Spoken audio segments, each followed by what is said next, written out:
kong tagapakinig. Nagbabalik ang inyong paaralang panghimpapawid, Aral TarlakHenyo, sa RTV Tarlac, Channel 26, at sa bayang naririnig sa DCTC 828, Radyo Filipino Tarlac. Tayo rin ay napapanood sa FB Live ng RTV Tarlac Channel 26. Sumasahimpapawid mula sa bayan ng Pura Tarlac, mula sa bayan ng San Clemente. Mula rito sa Purok Elementary School, Pura Tarlac, sa bayan ng Kapas Tarlac. Ako, ang inyong guro, na maghahatid sa inyo ng makabuluhang pagtalakay sa ating aralin.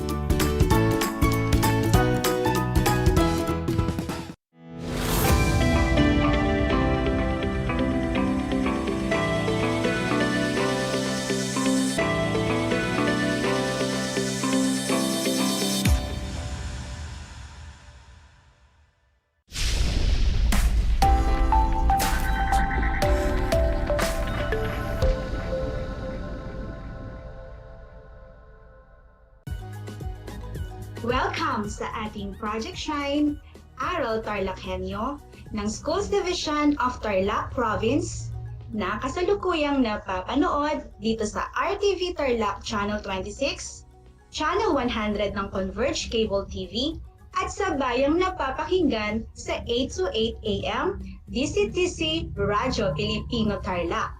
Magandang buhay, mabuting tao! Kumusta kayo mga giliw naming tagapakinig at manonood? Ang aking pagbati at paghanga sa inyong pagpapahalaga sa edukasyon at sa pagpupursiging matapos ito na nagtatagumpay sa kabila ng hamon ng pandemya. Ako ang inyong guro sa edukasyon sa pagpapakatao sa ika-4 na baitang, Ginang Laarni Corpus Baribad. Sumasahimpapawid mula sa bayan ng Ramos. Sasamahan at gagabayan ka sa Most Essential Learning Competency na napahahalagahan ang lahat ng mga likha, may buhay at mga material na bagay, pagkalinga sa mga hayop sa ating komunidad. Natitiyak kong kayo ay handa ng mga anak sa ating pagpapatuloy ng ating aralin sa araw na ito. Maging alerto at listo sa anumang impormasyong magbibigay sa atin ng inspirasyon, pag-asa at aral sa buhay na makatutulong sa pagiging mabuting tao. Bago natin simulan ang ating aralin, nais ko munang balikan natin ang inyong napag-aralan noong nakaraang linggo. Naaalala pa ba ninyo ito mga anak? Ito ay tungkol sa pagpapahalaga sa sarili at kapwa sa pamamagitan ng paggalang sa kapwa-tao. Tunay na ang buhay ay sagrado na kaloob sa atin ng Diyos. Ang ating buhay ay hindi natin pagmamay-ari. Ito ay ating hiram lamang sa Diyos. Ibig ng Diyos na ihandog natin ito sa ating kapwa. Kung kaya, tayo ay may pananagutan na mahalin, igalang at pahalagahan ang ating kapwa sa lahat ng oras at pagkakataon. Ang pagpapahalaga sa ibang tao ay maipapamalas sa pamamagitan ng pagdamay sa kanila, lalo na sa panahon ng kalungkutan, sa kanilang pag-iisa at sa mga panahong nangangailangan sila ng karamay. Ngayon ay alam kong handa na kayo para sa panibagong paglalakbay tungo sa bagong kaalaman at karunungan. Tara na at magpatuloy tayo mga anak. Mayroon ka bang alagang hayop? Paano mo sila pinahahalagahan? Sa anong mga paraan mo ipinapakita ang inyong pagkalinga sa kanila? Malaking bahagi ang ginagampanan ng mga hayop sa buhay nating mga tao. Ang mga hayop ang nagsisilbing kasama, alaga, libangan, pangunahing pinagkukunan natin ng pagkain at katuwang sa paghahanap buhay. Ang pagkalinga sa hayop ay isa sa magandang katangian nating mga Pilipino. Sa pamamagitan nito ay pinapakita natin ang ating pagmamahal sa Diyos sapagkat kabilang ito sa kanyang mga nilikha. Ngayon ay pakinggan ninyo mga anak ang kwentong aking babasahin. Maaari ba ninyong i-comment muna sa ating FB ang mga salitang yes na yes na siyang magbibigay sa akin ng hudyat na kayo ay handa ng makinig. Makinig at unawaing mabuti ang kwento. Si Bantay. Kwentong isinulat ni Binibining Lea Monica Rossetti Guzman. Nakagawian ko na ang maglaro tuwing hapon. Pagkatapos kong mag-review sa aking sunod na aralin, ay diretso na ako papunta sa aking mga pinsan. Madalas kaming maglaro ng tagu-taguan at tumbang preso sa bakanting lote malapit sa aming bahay. Isang araw habang hinihintay ko ang pinsan kong si Kaloy, ay napansin ko ang kanyang aso na papalapit sa akin. Hindi ako mahilig sa pag-aalaga ng mga aso. Naiinis ako tuwing ito ay makulit na lumalapit sa akin. Hindi ako sanay makipaglaro dahil takot rin ako sa pagtahol nito. Kaya naman nang makita kong papalapit si Bantay sa akin, ay mabilis ko itong itinaboy. Hindi nagtagal ay dumating na si Kaloy, bit-bit ang isang supot ng tinapay. Kumain kami kasama si Bantay. Mga ilang minuto pang lumipas ay dumating na rin ang ilan naming kalaro. Naglaro kami ng tagu-taguan. Natatawa ako sapagkat laging natataya si Kaloy sa laro namin dahil tuwing nagtatago siya ay sumusunod sa kanya si Bantay. Kaya madaling mahanap kung nasaan siya. Pero nakakamangha si Bantay sapagkat tuwing taya si Kaloy ay tumutulong ito sa paghahanap sa mga kalaro naming nagtatago. Tumatahol ito kapag nakikita kami. Kita kong masayang-masaya si Kaloy sa alaga niyang aso. Itinuturing niya rin itong kanyang best friend. Kaya hanga ako sa pagmamahal ni Kaloy kay Bantay. Isang araw kinailangang iwan ni Kaloy sa akin si Bantay dahil sila ay isang linggong magbabakasyon sa Bulacan. Sinabi niya na mabait si Bantay, kaya huwag akong matakot at hindi ako mahihirapang alagaan ito. Sa 3 araw na lumipas ay sinubukan kong alagaan si Bantay. Pinapakain, pinapaliguan at nakikipaglaro ako sa kanya. Nakakatuwa pala siyang kasama. Lumipas pa ang mga ilang mga araw ay nasasanay at napapamahal na rin ako kay Bantay. Ang saya palang may alagang hayop, ang malambing na pagsuyo nito sa akin tuwing kakain, ang pagtahol at ang paggalaw ng buntot nito tuwing makikita ako ay talaga namang kawili-wiling tunay. Sinusundan niya rin ako tuwing lumalabas ako ng bahay. Tunay nga na siya isang Bantay. Sa maikling panahon ay napamahal na rin ako kay Bantay. Ang saya niyang maging kaibigan. Sa katunayan ay tuwang-tuwa si Kaloy nang makita niya na masaya akong nakikipaglaro sa alaga niyang si Bantay. Hindi na ako kailanman naiinis sa mga alagang hayop. Nawiwili na ako sa kanila, lalo na sa asong si Bantay. Sa ngayon ay may alaga na rin ako si Brownie, ang aking bagong kaibigan, at mahal na mahal kong tunay. Ang sayang dulot niya sa akin ay nagpapaalala na sa tuwina ay masayang magmahal at mahalin. Huwag silang pagmalupitan bagkus atin silang bigyan ng wastong pagkalinga dahil gaya mo ay mayroon rin silang pakiramdam at buhay. Sila ay kaloob ng Diyos upang magbigay ng kasiyahan at pagmamahal kung kaya matutong pahalagahan ang bawat buhay na taglay nila. Naunawaan ba ninyong mabuti mga anak ang kwentong aking binasa? Ngayon ay nais kong sagutin ninyo ang ilang mga katanungang inihanda ko para sa inyo. Una, sino ang itinuturing na best friend ni Kaloy? Kung ang sagot mo ay si Bantay ang itinuturing na best friend ni Kaloy, ikaw ay tama. Pangalawa, bakit mahal na mahal ni Kaloy ang best friend niyang si Bantay? Kung ang sagot mo ay mahal na mahal niya si Bantay dahil ito ay nagdudulot sa kanya ng labis na kasiyahan sa araw-araw, ikaw ay mahusay. Pangatlo, paano ipinakita ng pinsan ni Kaloy ang pagkalinga nito kay Bantay habang wala siya? Kung ang sagot mo ay pinapakain, pinapaliguan at nakikipaglaro ang pinsan ni Kaloy kay Bantay habang wala siya at nasa bakasyon ito, ikaw ay tama. Pang-apat, sino ang bagong kaibigan ng pinsan ni Kaloy na mahal niyang tunay? Kung ang iyong sagot, ang bagong kaibigan ng pinsan ni Kaloy na mahal niyang tunay ay si Brownie, ikaw ay magaling. Pang-lima, bakit kailangan ang wastong pagkalinga sa mga hayop sa ating komunidad? Kung ang iyong sagot ay, ang mga hayop sa ating komunidad ay may karapatan din para mabuhay at pakiramdam tulad ng tao, binabati kita sapagkat ito ay tama. Nakatutuwang makita ang mga taong may pusong tunay na mapagkalinga para sa kanilang mga alagang hayop, na ginagawa ang lahat ng pag-aalaga at pagmamahal sa mga alaga nilang mga hayop.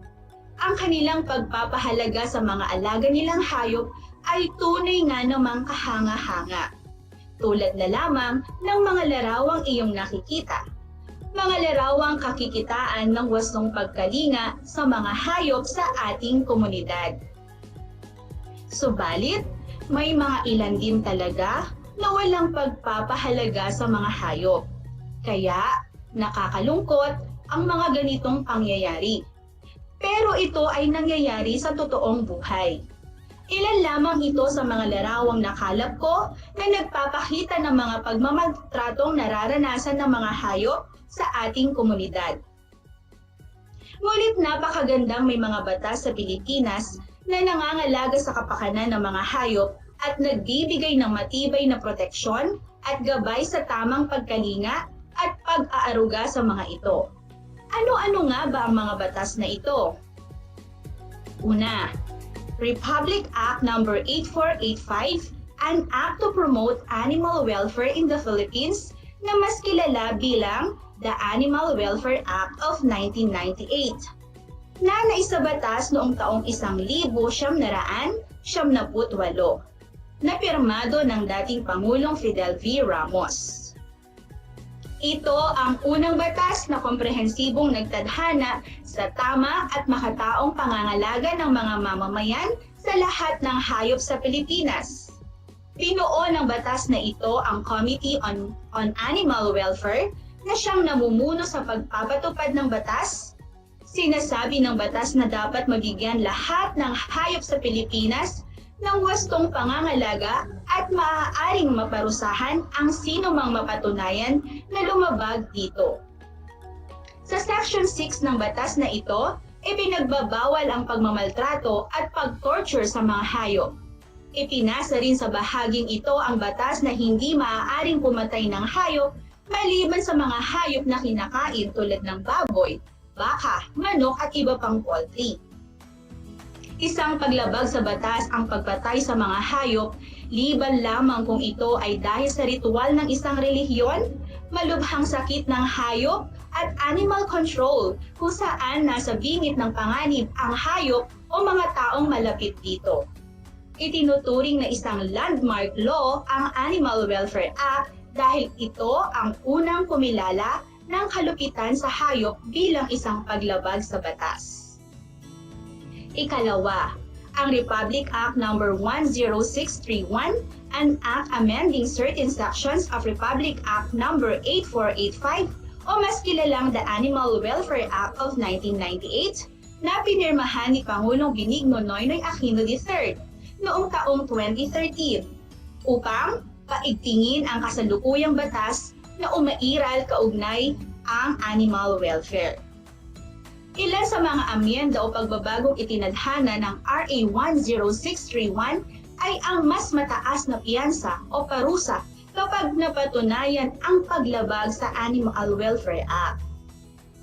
Itinaas ng RA 10631 ang multa sa paglabag ng batas mula 1,000 piso hanggang 5,000 piso hanggang 100,000 piso. Inihiwalay rin ito ang mga parusa sa bawat opensa at idinagdag bilang paglabag sa batas ang sino mang mapapatunayang pinabayaan ng hayop na nasa kanyang pangangalaga.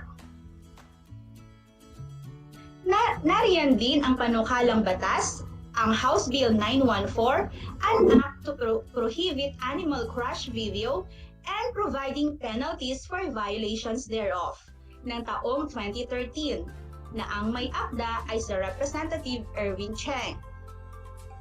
Ang panukalang batas na ito ang unang hayagang pagbabawal sa paggawa ng mga crush video at ang pamamahagi nito sa anumang medium na maaaring gamitin. Nakasaad sa panukala na ang magiging parusa sa paglabag nito ay ang pagkakakulong ng 3 hanggang 7 taon o kaya ang piyansang mula 100,000 piso hanggang 300,000 piso. Makikita sa inyong mga screen mga anak ang ilang video link ng mga halimbawa na nagpapakita ng pang-aabuso o pagmamaltrato at pagsusulong ng karapatan ng mga hayop. Nariyan din ang video link ng mag-asawang hinatulang guilty kaugnay sa paggawa ng crush video. Panoorin nyo na lamang kung may mga pagkakataon kayo niyan mga anak. Alam nyo ba, sa lahat ng mga hayop, aso ang nakakaranas ng labis na pagmamalupit. Yung iba ay pinagkakakitaan sa pamamagitan ng pagbebenta ng karne nito at ang iba naman ginagamit sa dog fighting at pinagkakakitaan din nila ito ng malaki. Alam nyo ba, isa sa pinakamalaking issue ng pang-aabuso sa hayop ay ang Yulin Festival sa China. Isang selebrasyon kung saan kinakatay ang mga aso at ginagawang pagkain ang karne nito. Halos 10,000 hanggang 15,000 aso ang pinapatay sa nasabing festival. Taon-taon itong ginagawa sa loob ng 10 araw. Alam niyo ba, ang PAWS o the Philippine Animal Welfare Society ay isang non-government na organization na ang layunin ay i-rescue ang mga hayop gaya ng aso at pusa na nakakaranas ng cruelty o kalupitan at negligence o kapabayaan. Kaya, kung kayo ay may alam o nakikitang mga hayop na labis na pinagmamalupitan o pinababayaan na lamang, ay maaari kayong makipag-ugnayan sa organisasyong ito upang kanilang ma-rescue ang mga hayop na nakakaranas ng kalupitan at kapabayaan. Talakayin naman natin ngayon mga anak ang ilan sa mga pamamaraan ng pangangalaga o pagkalinga sa mga hayop sa ating komunidad. Una, bigyan ng sapat na liwanag o ventilasyon, maaliwalas na lugar upang maging komportable sila. Napakahalagang maging komportable ang mga halagang hayop sa lugar na kung saan sila naninirahan. Ikalawa, bigyan ng sapat na masustansyang pagkain at malinis na inumin upang sila ay mabuhay. Nararapat na ibigay din natin ng sapat ang mga ito sapagkat ito ay pangunahing pangangailangan din nila tulad natin mga anak. Ikatlo, gawan ng matibay at malinis na tirahan o kanlungan upang sila ay maging ligtas sa anumang sakuna. Ikaapat, kung kinakailangan ay dapat mayroong bitamina upang lumaking malusog at makapagbigay ng maayos na produkto. At panglima, pabakunahan din ang mga alagang hayop na nangangailangan ng bakuna gaya ng bakuna laban sa rabies para sa mga alagang aso o pusa. Napakahalagang bigyan ng sapat na pagsasaalang-alang ang bagay na ito. Siguraduhing mapabakunahan ang mga alagang hayop na tulad ng pusa at aso ng anti-rabies. Alam niyo ba na ang rabies ay isang viral infection na maaaring mailipat sa tao sa pamamagitan ng kagat o kalmot mula sa isang infected animal?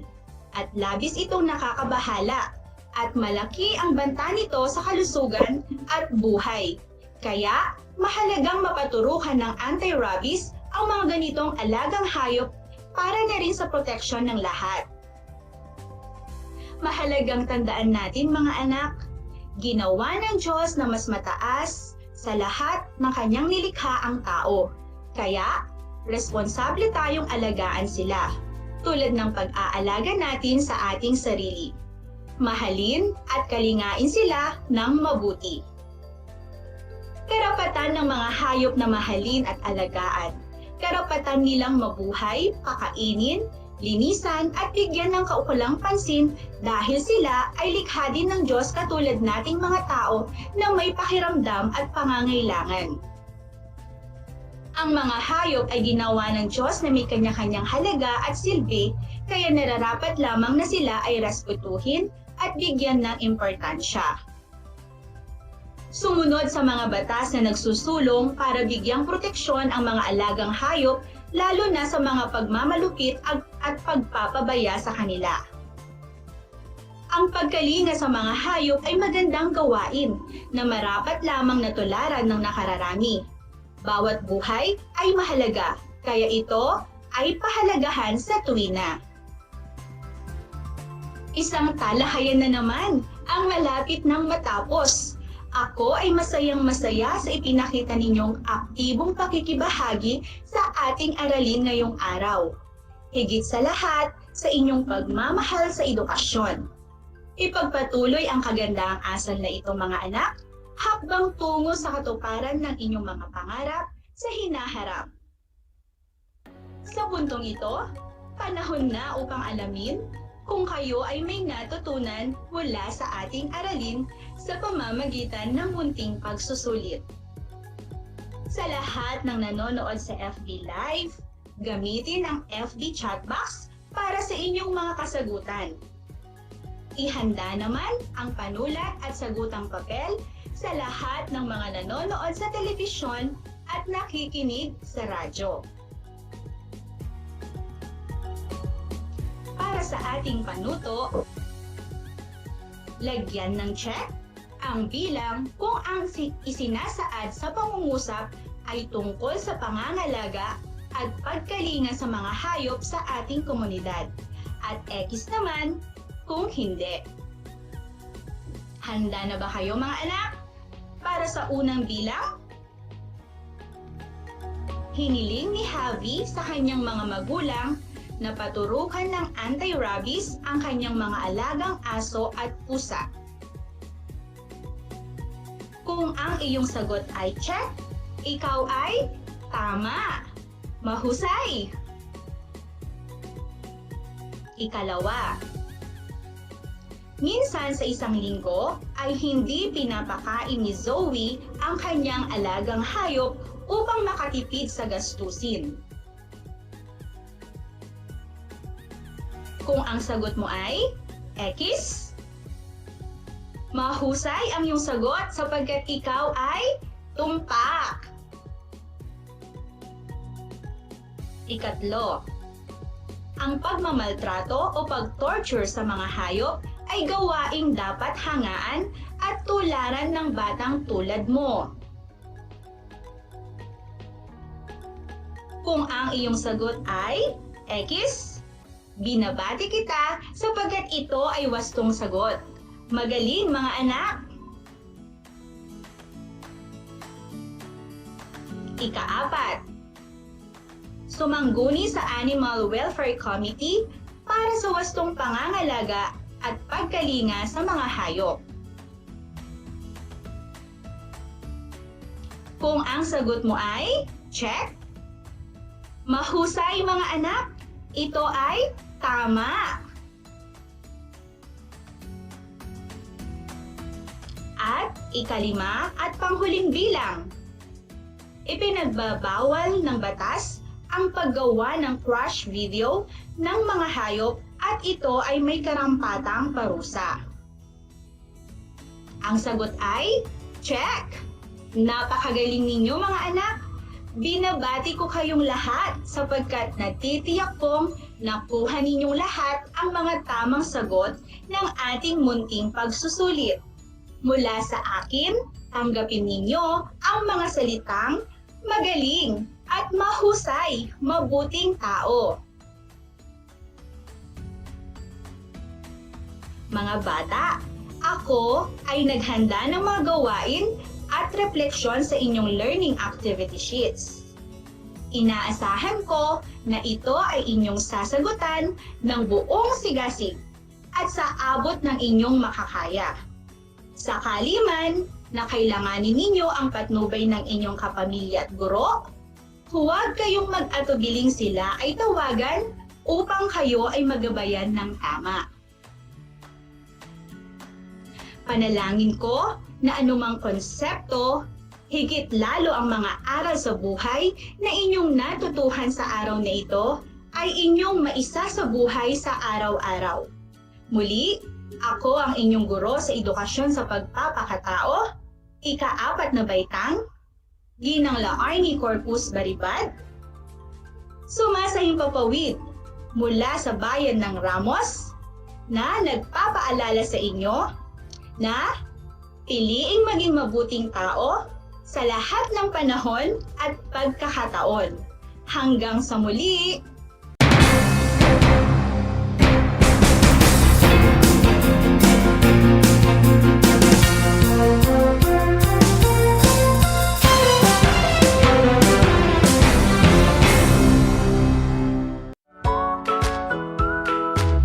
Good morning, grade 5 learners. How are you today? Welcome to Aral TarlakHenyo here on RTV Tarlac, Channel 26. Simulcast over DCTC, Radyo Filipino, Tarlac.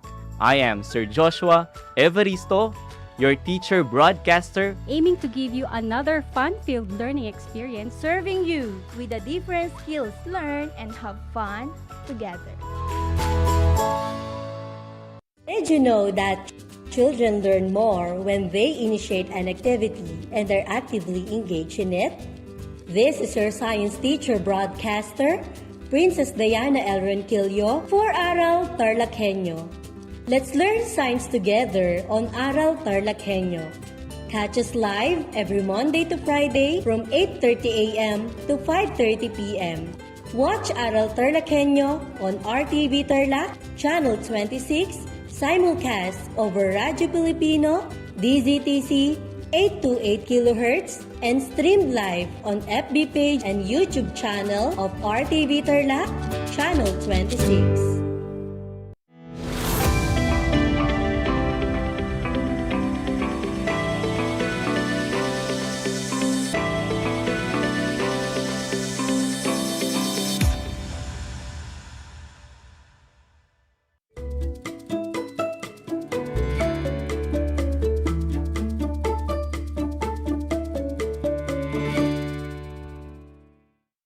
Good day, everyone, and happy learning to all my grade 4 learners. Welcome to Aral TarlakHenyo here on RTV Tarlac, Channel 26, simulcast over DCTC 828, Radyo Filipino, Tarlac. And for those who are Converge Cable TV subscribers, you can also watch us live on Channel 100. I am Cristel Bueno, your teacher broadcaster and your learning buddy for Science Grade 4. Broadcasting live from the municipality of Pura, Tarlac. Come and join me in an exciting learning adventure as we explore and discover the amazing world of Science 4. Before we begin, I hope you are in a place away from noise and distraction so you can hear me loud and clear. Prepare your module, notebook, and pen so you can take down some notes to remember as we go along with our broadcast. Do you have them now? Great! Together, let's discover the importance of water cycle. Here are our learning objectives for this week. Number 1, identify the processes involved in the water cycle. Number 2, trace the processes in the water cycle. And number 3, describe the importance of the water cycle. In our last science episodes, you learned about the different sources of water and the use of water in our daily activities. And by now, I'm sure we all understand that water comes from different sources. Before we proceed, let us recall the topics discussed by answering our first activity. Let me read the direction. Draw a sun if the statement is correct, or cloud if it is incorrect. Write your answers on your science notebook. Again, draw a sun if the statement is correct or cloud if it is incorrect. Write your answers on your science notebook. And for those who are watching us via Facebook Live, you can type your answers in the comment section. And you would be given 3 seconds to answer each number. Are you ready? Let's begin. Let us have the first one. Fresh water contains plenty of salt. Again, fresh water contains plenty of salt. Draw a sun if it is correct and a cloud if it is incorrect. The correct answer is cloud. Fresh water is also called surface water. It does not contain salt and is found in open but small bodies of water like rivers, lakes, creeks, and ponds. Let us have number 2. Groundwater is the cleanest water and is safe to drink. Groundwater is the cleanest water and is safe to drink. Again, draw a sun if it is correct and a cloud if it is incorrect. What's the answer, kids? Yes, the answer is sun. Groundwater is found beneath the Earth's surface. It comes from water that's soaked in the ground. This gets collected in the underground layer called water table. It is the cleanest water and contains plenty of dissolved minerals. Let's proceed to number 3. Seawater is home to many animals. I repeat, seawater is home to many animals. Draw a sun if it is correct and a cloud if it is incorrect. If your answer is sun, then you are correct. Seawater is the habitat of aquatic plants and animals as well as other marine organisms. The oceans, seas, lakes, and ponds are the habitat of most aquatic plants and animals, which are used mainly for food and medicine. Number 4. Water is used to clean our homes. Again, water is used to clean our homes. Is it a sun or a cloud? The correct answer is sun. Fresh water is also used for cleaning, washing, bathing, preparing food, and doing other household chores. And lastly, for number 5, humans can survive without water. I repeat, humans can survive without water. Again, draw a sun if it is correct and a cloud if it is incorrect. What is your answer, kids? If you answered cloud, then you are correct. Water is important in our daily lives. Water is one of our most important resources. Anywhere we go and whatever we do, we always need water. And we need water as much as we need air to breathe. We need water to live. And without water, plants will wither and animals and humans will die of thirst. That was a good start, kids. How many correct answers did you get? Kids, always remember that water plays a vital role in the survival of all living things. Water has different sources, different kinds, and different uses in our daily activities. And now that you already know the uses of water from different sources, hang on tight because a new learning adventure will now begin. And to start, let us answer our first activity. Let me read the directions. There are 4 pictures to be shown. Identify the word being described by arranging the jumbled letters and write your answers in your science notebook. And again, for those who are watching us via Facebook Live, you can write your answers in the comment section. And these words are related to our lesson today. Are you ready? Let's begin. Let us have the first one. The jumbled letters are I, A, N, R. Again, the jumbled letters are I, A, N, R. Arrange these letters to get the correct answer. The correct answer is rain. Very good. Now let us have number 2. The jumbled letters are O, P, A, V, R. I repeat, the jumbled letters are O, P, A, V, R. Arrange the letters to get the correct answer. What is your answer? If you answered vapor, then you are correct. Moving on to number 3. The jumbled letters are D, C, U, O, L. Again, the jumbled letters are D, C, U, O, L. What do you think is the answer? The correct answer is cloud. Very good. Now let us have number 4. The jumbled letters are N, S, U. I repeat, the jumbled letters are N, S, U. Can you guess the word? Right, the correct answer is sun. Let us have the last one. The jumbled letters are T, R, W, A, E. Again, the jumbled letters are T, R, W, A, E. Can you identify the word being described? Yes, the correct answer is water. Did you get a perfect score? Good job! You will encounter and learn more about these concepts as we explore the importance of water cycle.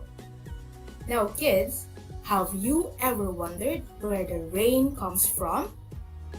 Or how the clouds are formed?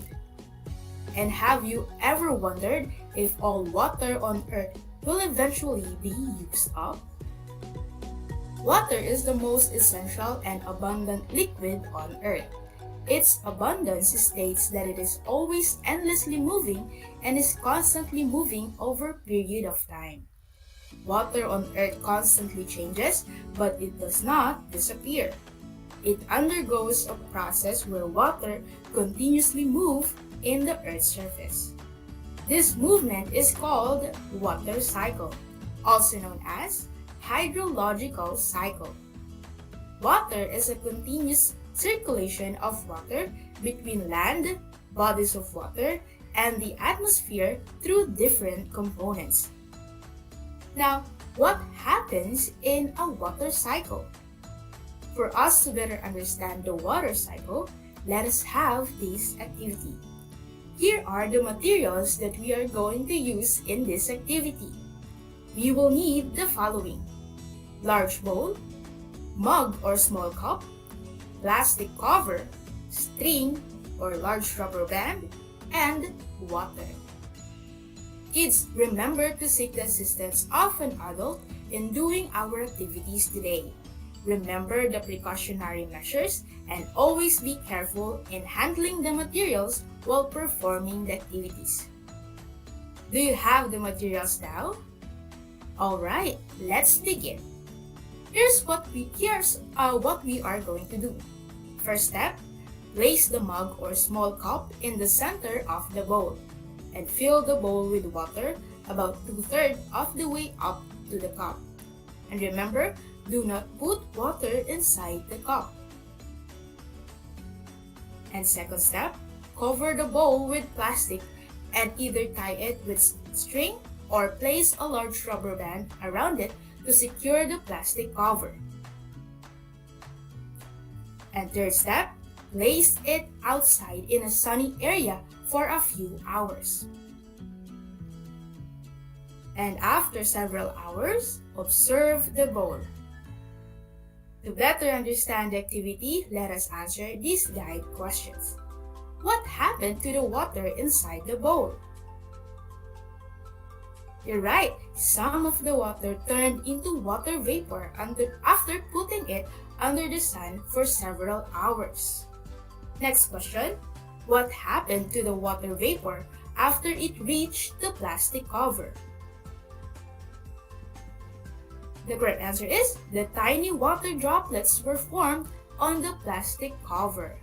And last question, what happened to the water droplets formed in the plastic cover after several hours? You're right. When the water droplets in the plastic cover got heavy, it fell back to the water. The experiment we made demonstrates water cycle. The heat of the sun turning the water in the bowl to vapor represents the process in the water cycle called evaporation. Evaporation is the process of changing liquid water into water vapor or gas and rises into the atmosphere. And roughly 80% of all evaporation comes from oceans, while the remaining 20% come from inland water and plant vegetation. More evaporation happens when the temperature is high and with faster wind speed. The sun plays a major role in the water cycle. It is the main source of heat that causes evaporation process. And not only that, moist or sweat coming from humans, soil, animals, and plants also evaporates and rises up in the atmosphere through the process of transpiration. Transpiration takes place during evaporation process wherein water particles are released from the leaves of the plants and vegetation. And the rate of transpiration gets higher with higher temperatures. Animals and humans also contribute to water cycle in a process called respiration. Respiration takes place when animals and humans breathe out water particles through their lungs, and when they perspire, it evaporates into the atmosphere in lesser amounts. Animals contribute to the water cycle through respiration, perspiration, and even urination. On the other hand, the vapor turning back to water droplets on the plastic cover during our experiment represents the process in the water cycle called condensation. Condensation is the process of changing water vapor or gas into tiny droplets of liquid water in the form of clouds in the atmosphere.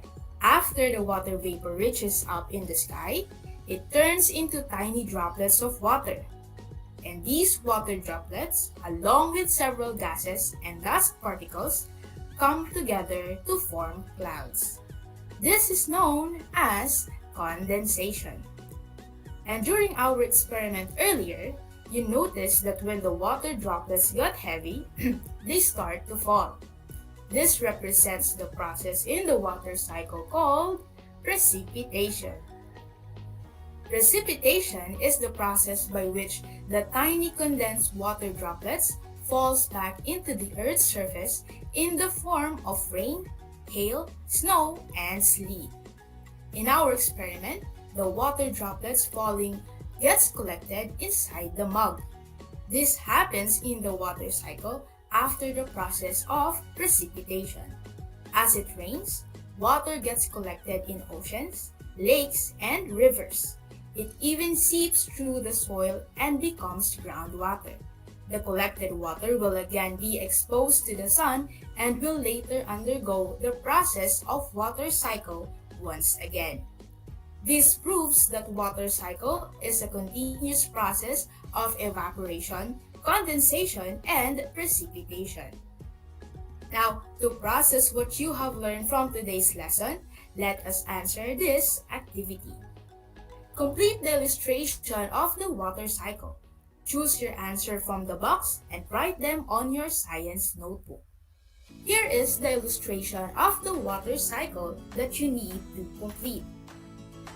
And your choices are condensation, precipitation, evaporation, transpiration, and respiration. You will be given 5 seconds to answer. Are you ready, kids? Alright, your time to answer starts now.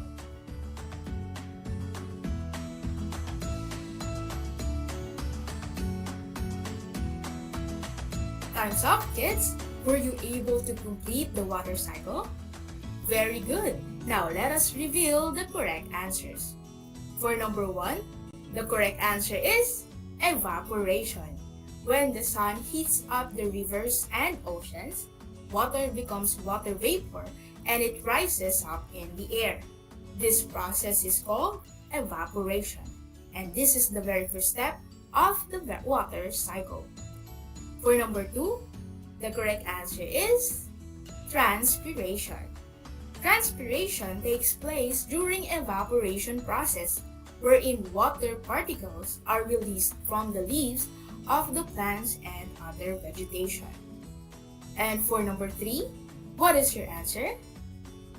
If you answered condensation, then you got it right. After the water vapor reaches up in the sky, it turns into tiny droplets of water. These water droplets, along with several gases and dust particles, come together to form clouds. This is known as condensation. Moving on to number 4. The correct answer is precipitation. When the cloud becomes too heavy and it cannot hold any more water inside, it bursts open to give out rain, hail, sleet, or snow. This is known as precipitation. Did you get all the correct answers? Good job, kids! Those are the processes involved in the water cycle. Remember, water cycle is the process where water continuously moves in the Earth's surface. And water on Earth constantly changes, but it does not disappear. It only changes from solid to liquid and to gas over and over. And now, kids, I know that you're now ready for our assessment. So for your assessment, you are going to read the questions carefully and choose the letter of the best answer. Again, for your assessment, you are going to read the questions carefully and choose the letter of the best answer. Are you ready? Alright, let's begin. For number 1, evaporation occurs when the sun heats up the water in the oceans, rivers, or lakes and turns it into blank. I repeat, evaporation occurs when the sun heats up the water in the oceans, rivers, or lakes and turns it into blank. A. Snow, B. Rain, C. Sleet, or D. Water vapor.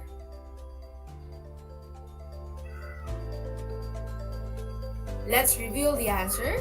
The correct answer is letter D, water vapor. Evaporation occurs when the bodies of water evaporates because of the heat coming from the sun, which then turn into water vapor. Now, let us have number 2. Snow, sleet, hail, and rain are all examples of which process in the water cycle. I repeat, snow, sleet, hail, and rain are all examples of which process in the water cycle. Is it A. Evaporation, B. Transpiration, C. Condensation, or D. Precipitation? The correct answer is letter D, precipitation. Precipitation is the process by which the tiny condensed water droplets fall back into the Earth's surface in the form of rain, hail, snow, and sleet. And moving on to number 3. Which changes of phase is involved in evaporation? Again, which changes of phase is involved in evaporation? A. Solid to gas, B. Solid to liquid, C. Liquid to gas, or D. Liquid to solid. Again, your choices are A. Solid to gas, B. Solid to liquid, C. Liquid to gas, or D. Liquid to solid. What is your answer? If your answer is C, liquid to gas, then you got it right. evaporation is the process of changing liquid water into water vapor or gas and then rises into the atmosphere. Now let's proceed to number 4. Which of the following happens when clouds become heavy and reach their saturation point? I repeat, which of the following happens when clouds become heavy and reach their saturation point? A. They will undergo condensation. B. They will undergo evaporation. C. They will undergo precipitation. Or D. They will undergo sublimation. Again, your choices are A. They will undergo condensation. B. They will undergo evaporation. C. They will undergo precipitation. Or D. They will undergo sublimation. What is your answer? Yes, the correct answer is letter C. They will undergo precipitation. Precipitation occurs when the cloud becomes saturated, which make it look heavy and dark in the sky. Now, let us have the last one, number 5. Which of the following processes leads to cloud formation? I repeat, which of the following processes leads to cloud formation?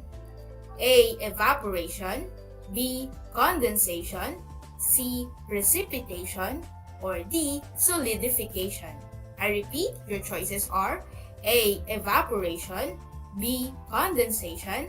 C. Precipitation. Or D. Solidification. If you answered B. Condensation, then you are correct.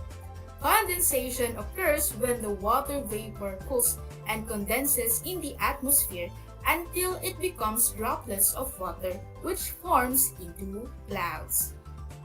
Good job, kids! Let me congratulate you for accomplishing the assessment. I hope you got nice scores, and I am confident that you now fully understand the processes involved in the water cycle. The water cycle is important because it ensures that all living creatures have access to water, and it controls weather patterns on our planet. We will discuss more about why water cycle is important on our next episode on Wednesday. So that concludes our broadcast today. I know the last 25 minutes has been very exciting, which is why we would be continuing our discussion on Wednesday. Same time, same channel, same account, and same module. So with that, we are done in today's episode. I want you to know that you all did great in today's lesson. See you again for another fun learning experience.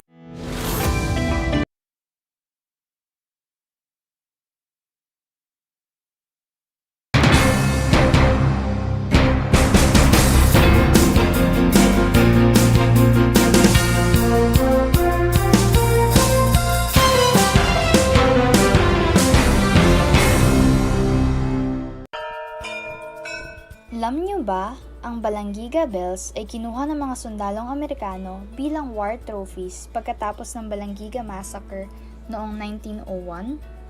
Matapos ang 117 years, na ibalik ng US noong December 11, 2018 ang iconic church bells sa Pilipinas. Ang church bells na ito ay naglalarawan ng kalayaan, katapangan, at pananampalataya ng mga Pilipino. Alam niyo na! Yan ang Balanggiga Bells. Multiply 1089 by 9, you will get an answer, the exact reverse, which is 9,801. My name is JRP Duldulao, your teacher broadcaster on Aral TarlakHenyo. For more math trivia and answers to your math questions, catch Aral TarlakHenyo every Monday to Friday from 8:30 a.m. to 5:30 p.m. Learning math is so much fun!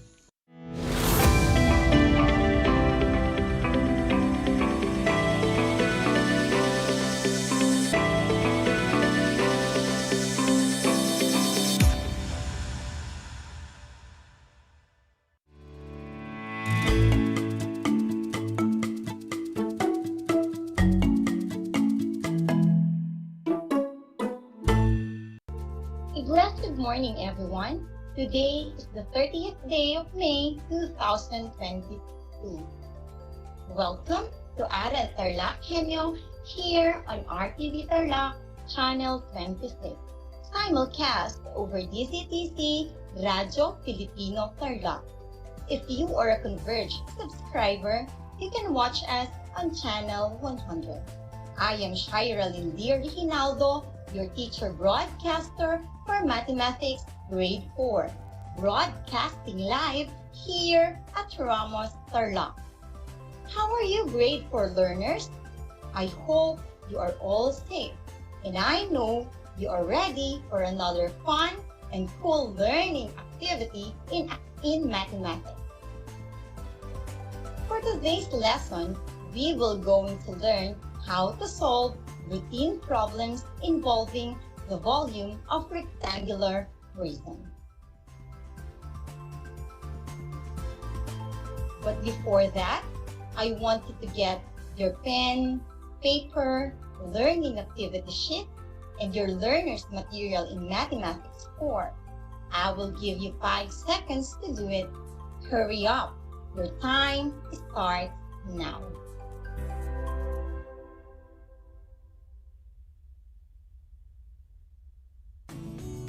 Moving on, let us have a quick review on our previous lesson. What was our last lesson? Correct. Last lesson was discussed by teacher Michelle M. Yasay, and it was about finding the volume of a rectangular prism using cubic centimeter and cubic meter. By the way, what is a rectangular prism? Rectangular prism is a solid figure that has 6 faces, 12 edges, and 8 vertices.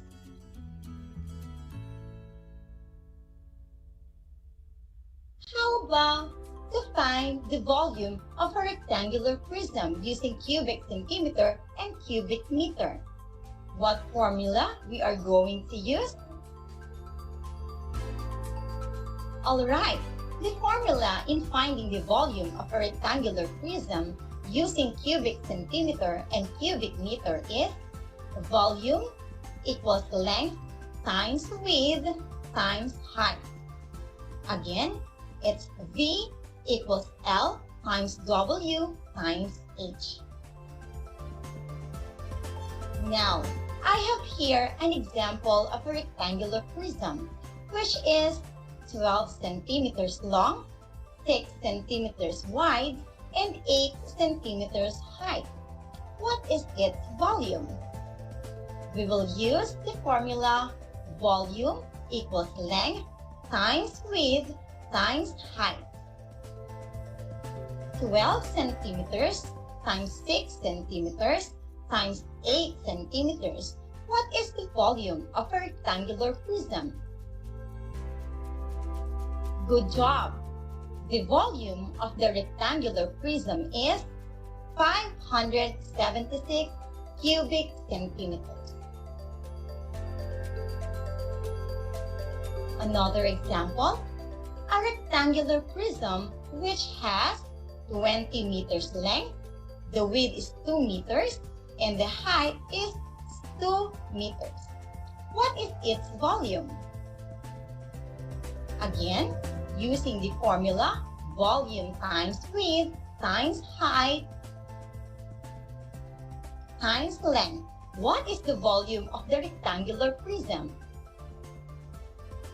Very good. The volume of the rectangular prism is 80 cubic meters. Amazing learners, you still remember our previous lesson.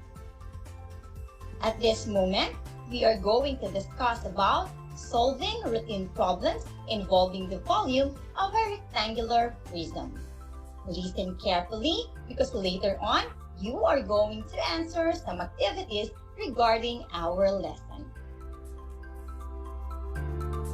Let us start with illustrative example number 1. The length of an aquarium is 40 centimeters. The width is 20 centimeters and the height is 30 centimeters.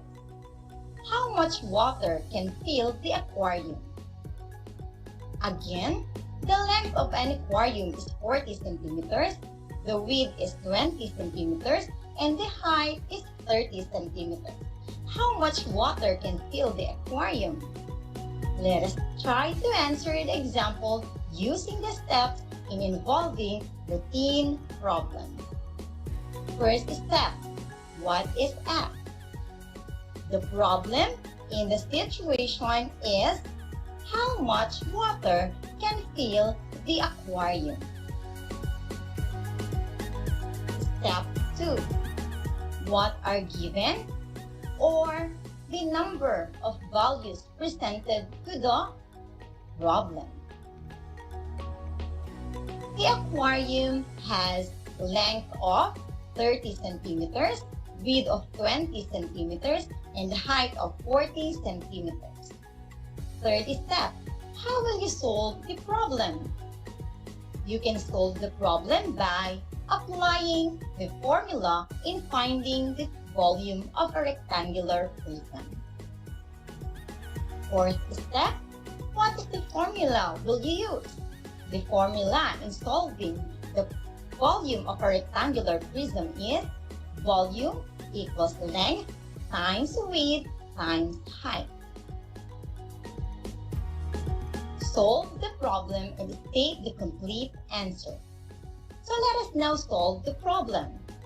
Volume equals length times width times height. Volume equals 40 centimeters times 20 centimeters times 30 centimeters. What will be the product? Yes.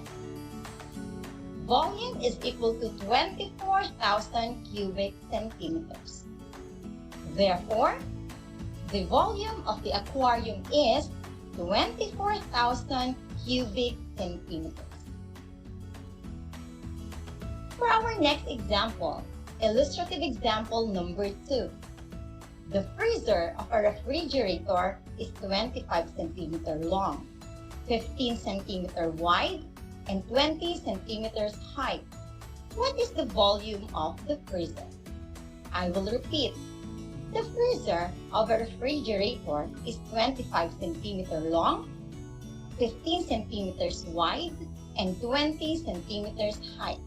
What is the volume of the freezer? Again, we will answer the problem using the steps in solving routine problems. What is asked?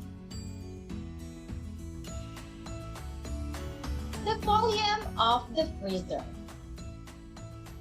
What are given? The freezer has 25 centimeters long, wide of 15 centimeters, and height of 20 centimeters. How will you solve the problem? Apply the formula in finding the volume of a rectangular prism. Again, what is the formula will you use? Volume equals length times width times height. Solve the problem and state the complete answer. Volume equals length times width times height.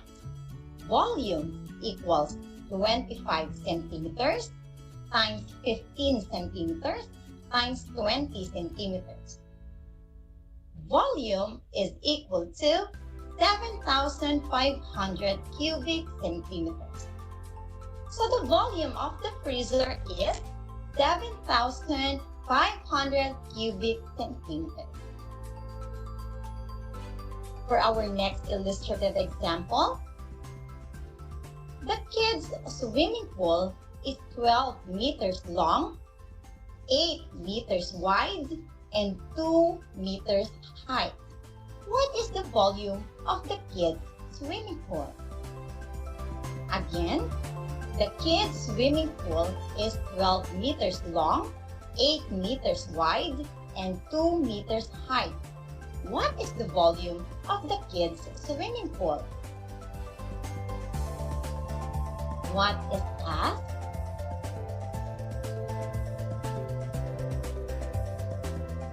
The volume of the kids' swimming pool. What are given? The kids' swimming pool has long of 12 meters, wide of 8 meters, and 2 meters high. How will you solve the problem? Apply the formula in finding the volume of a rectangular prism. What is the formula will you use? The volume equals length times width times height. Solve the problem and state the complete answer. Volume equals length times width times height. Volume equals 12 meters times 8 meters times 2 meters. The volume now is 192 cubic meters. Therefore, the volume of the kids' swimming pool is 192 cubic meters. I hope you understand our discussion. Remember that in solving routine problems, there are steps to be followed. First is what is asked. It asks the question or the problem in the situation. Second, what are given? The given are the numbers or values presented in the problem. Third, how will you solve the problem? The ways to solve the problem. Fourth, what is the formula will you use? A formula that you are going to use to solve the problem. Lastly, solve the problem and state the complete answer. Remember, in solving routine problem, it shows the corresponding solutions and state what will be the complete answer.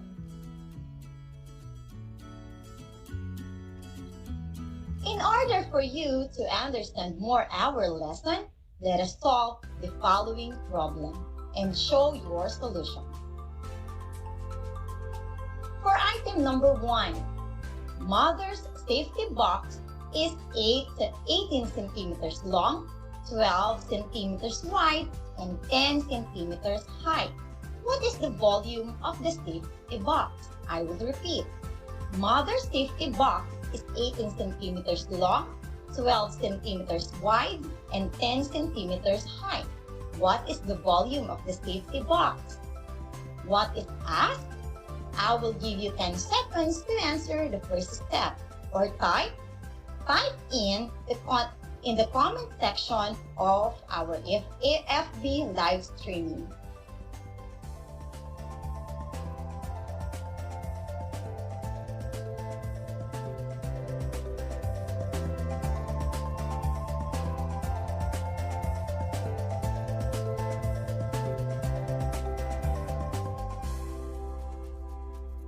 Alright, what is now the volume, or what is now the problem? So the volume of the safety box. Next is, what are given?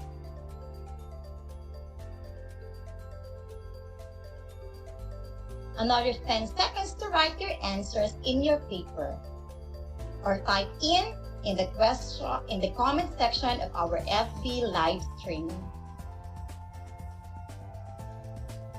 Exactly, the safety box has 18 centimeters long, 12 centimeters wide, and 10 centimeters high. Now, how will you solve the problem? Another 10 seconds to start answering.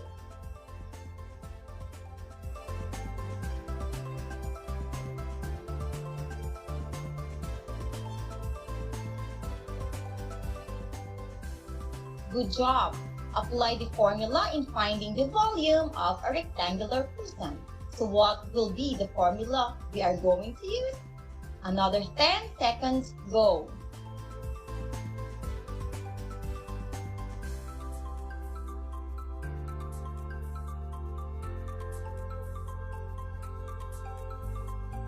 Yes, the formula is volume equals length times width times height. Lastly, solve the problem and state the complete answer. Another 10 seconds, go.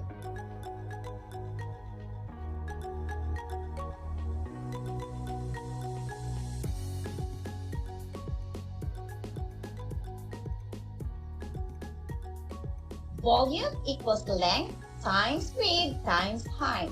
Volume equals 18 centimeters times 12 centimeters times 10 centimeters is equal to 2,160 cubic centimeters. Therefore, the volume of the safety box is 2,160 cubic centimeters.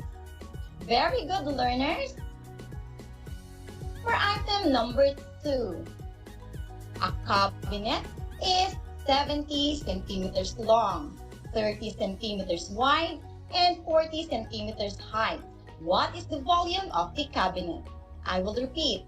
A cabinet is 70 centimeters long, 30 centimeters wide, and 40 centimeters high. What is the volume of the cabinet? What is asked? I will give you 10 seconds to write your answer in your paper or type in your answer in the comment section of our live stream.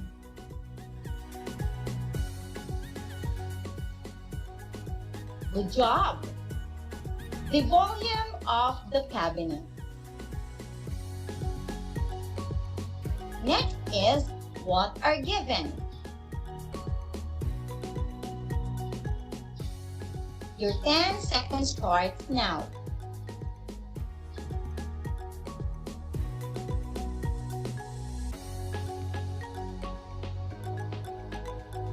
Exactly.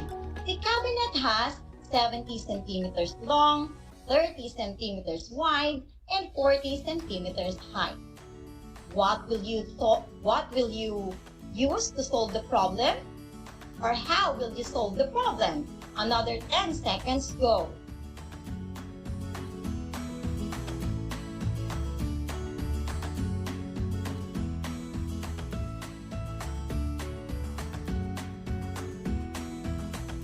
All right. How will you solve the problem? Very good. Apply the formula in finding the volume of the rectangular prism. What formula will you use? 10 seconds to answer the question.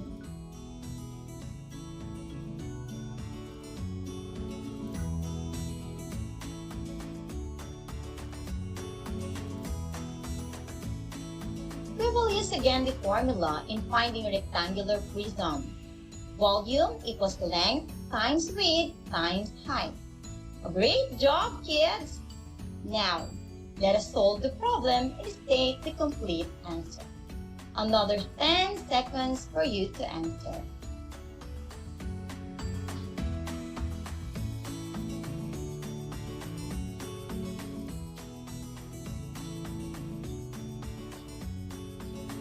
Volume equals length times width times height, or 70 centimeters times 30 centimeters times 40 centimeters is 84,000 cubic centimeters. Amazing, learners! Therefore, the volume of the cabinet is 84,000 cubic centimeters.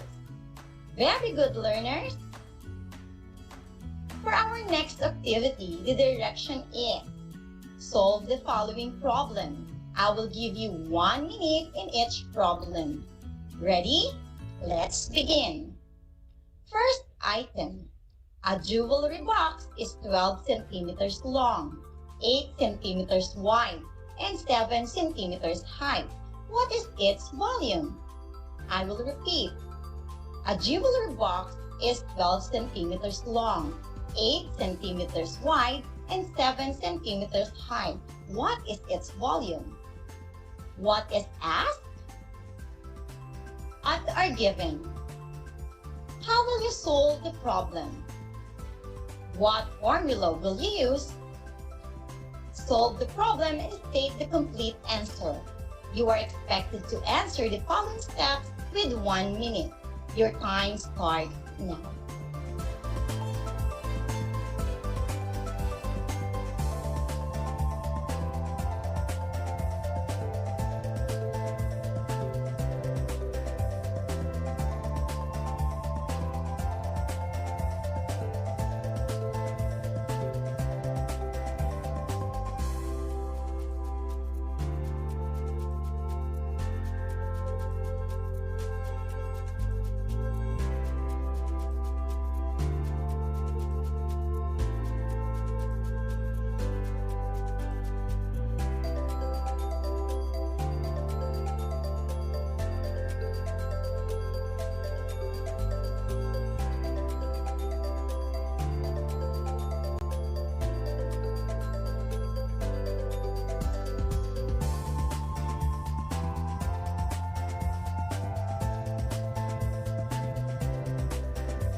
Time's up.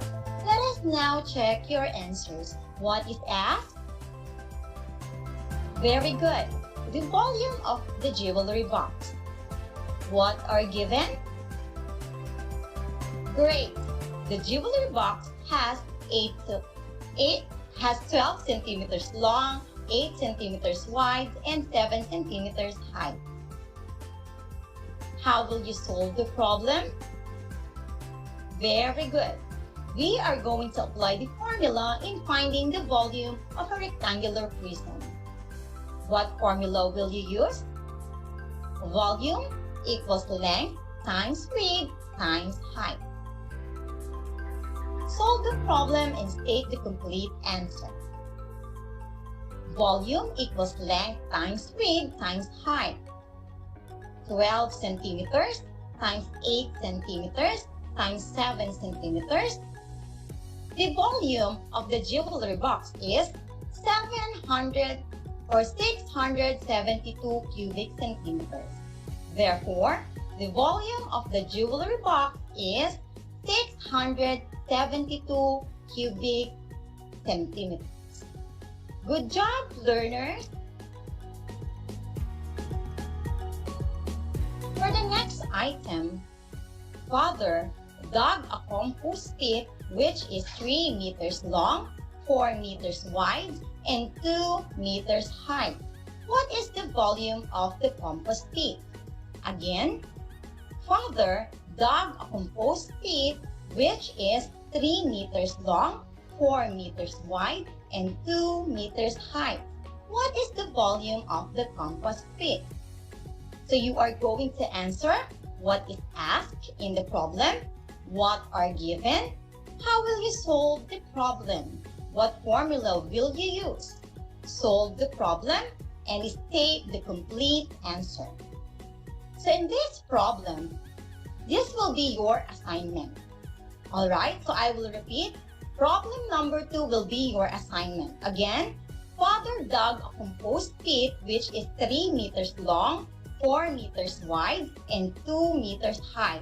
What is the volume of the compost pit?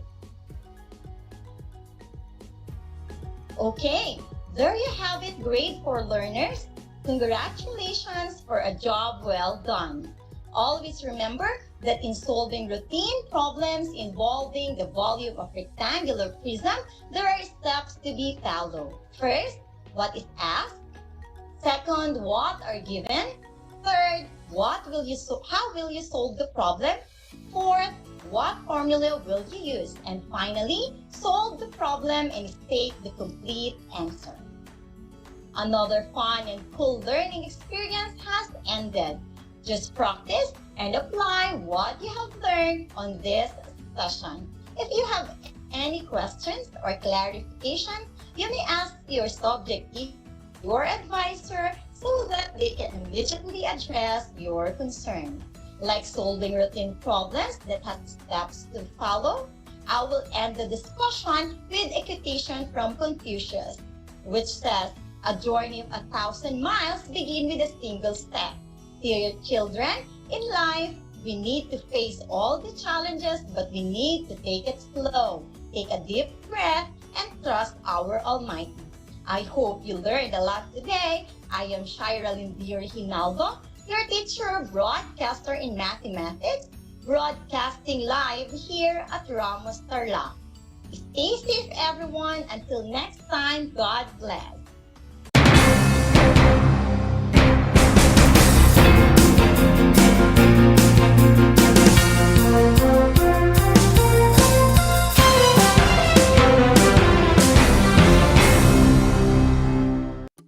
Kumusta mga giliw kong tagapakinig? Nagbabalik ang inyong paaralang panghimpapawid, Aral TarlakHenyo, Sa RTV Tarlac, Channel 26, At sa bayang naririnig sa DZTC 828, Radyo Filipino Tarlac. Tayo rin ay napapanood sa FB Live ng RTV Tarlac Channel 26. Sumasahimpapawid mula sa bayan ng Pura Tarlac, mula sa bayan ng San Clemente. Mula rito sa Purok Elementary School, Pura Tarlac. sa bayan ng Capas Tarlac. Ako, ang inyong guro, na maghahatid sa inyo ng makabuluhang pagtalakay sa ating aralin. Ang Tagalog ay ang wika ng mga taga-Quezon, Batangas, Bulacan at ng iba pang katutubong nagsasalita nito. Ang Filipino ay ang pambansang wika batay sa tinadhana ng 1987 Constitution.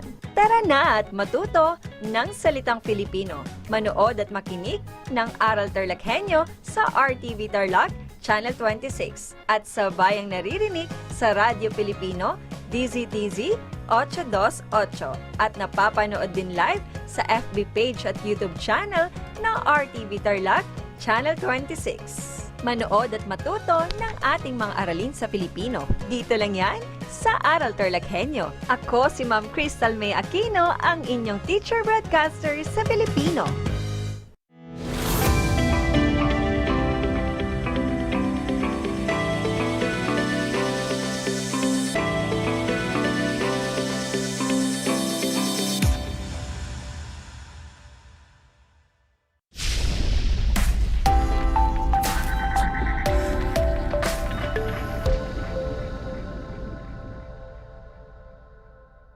Magandang araw sa mga magigiliw naming mag-aaral sa ikaapat na baitang at magandang araw din sa inyo mga mahal naming mga magulang at tagapangalaga. Sumasa inyo ang Project Shine, Aral TarlakHenyo mula sa RTV Tarlac Channel 26 at sa bayang naririnig sa DCTC 828 Radyo Pilipino Tarlac at mapapanood din ito sa Facebook Live ng RTV Channel 26 at sa Converge Cable Channel 100. Ikinagagalak ko na kayo ay makasama ngayong araw. Ako ang inyong teacher broadcaster, Ginang Edna Y. Figueroa ng Pag-asa Elementary School, Bamban West District, na maghahatid sa inyo ng bago at makabuluhang kaalaman sa Filipino ng ikaapat na baitang. Handa na ba kayo mga bata? Bago natin simulan ang ating talakayan, inaasahan ko na kayo ay nasa maaliwalas na lugar at maayos na napapanood at naririnig ang ating broadcast. Pakihanda ang inyong mga learning activity sheets, papel at ballpen para masundan ninyo ang ating talakayan ngayong araw. At dahil wala tayo sa paaralan, gagabayan kayo ng inyong mga magulang o tagapangalaga para sa gawain natin sa araw na ito. Kung meron kayong mga katanungan at nais bigyan ng linaw, maaari ninyong gamitin ang ating chat box na makikita sa inyong screen sa ating Facebook live stream. Handa na ba kayong makinig at matuto mga bata? Ayos! Ako'y natutuwa at kayo'y handang-handa na. At dahil dyan, atin ang simulan ang ating bagong aralin. Halina at ating tuklasin.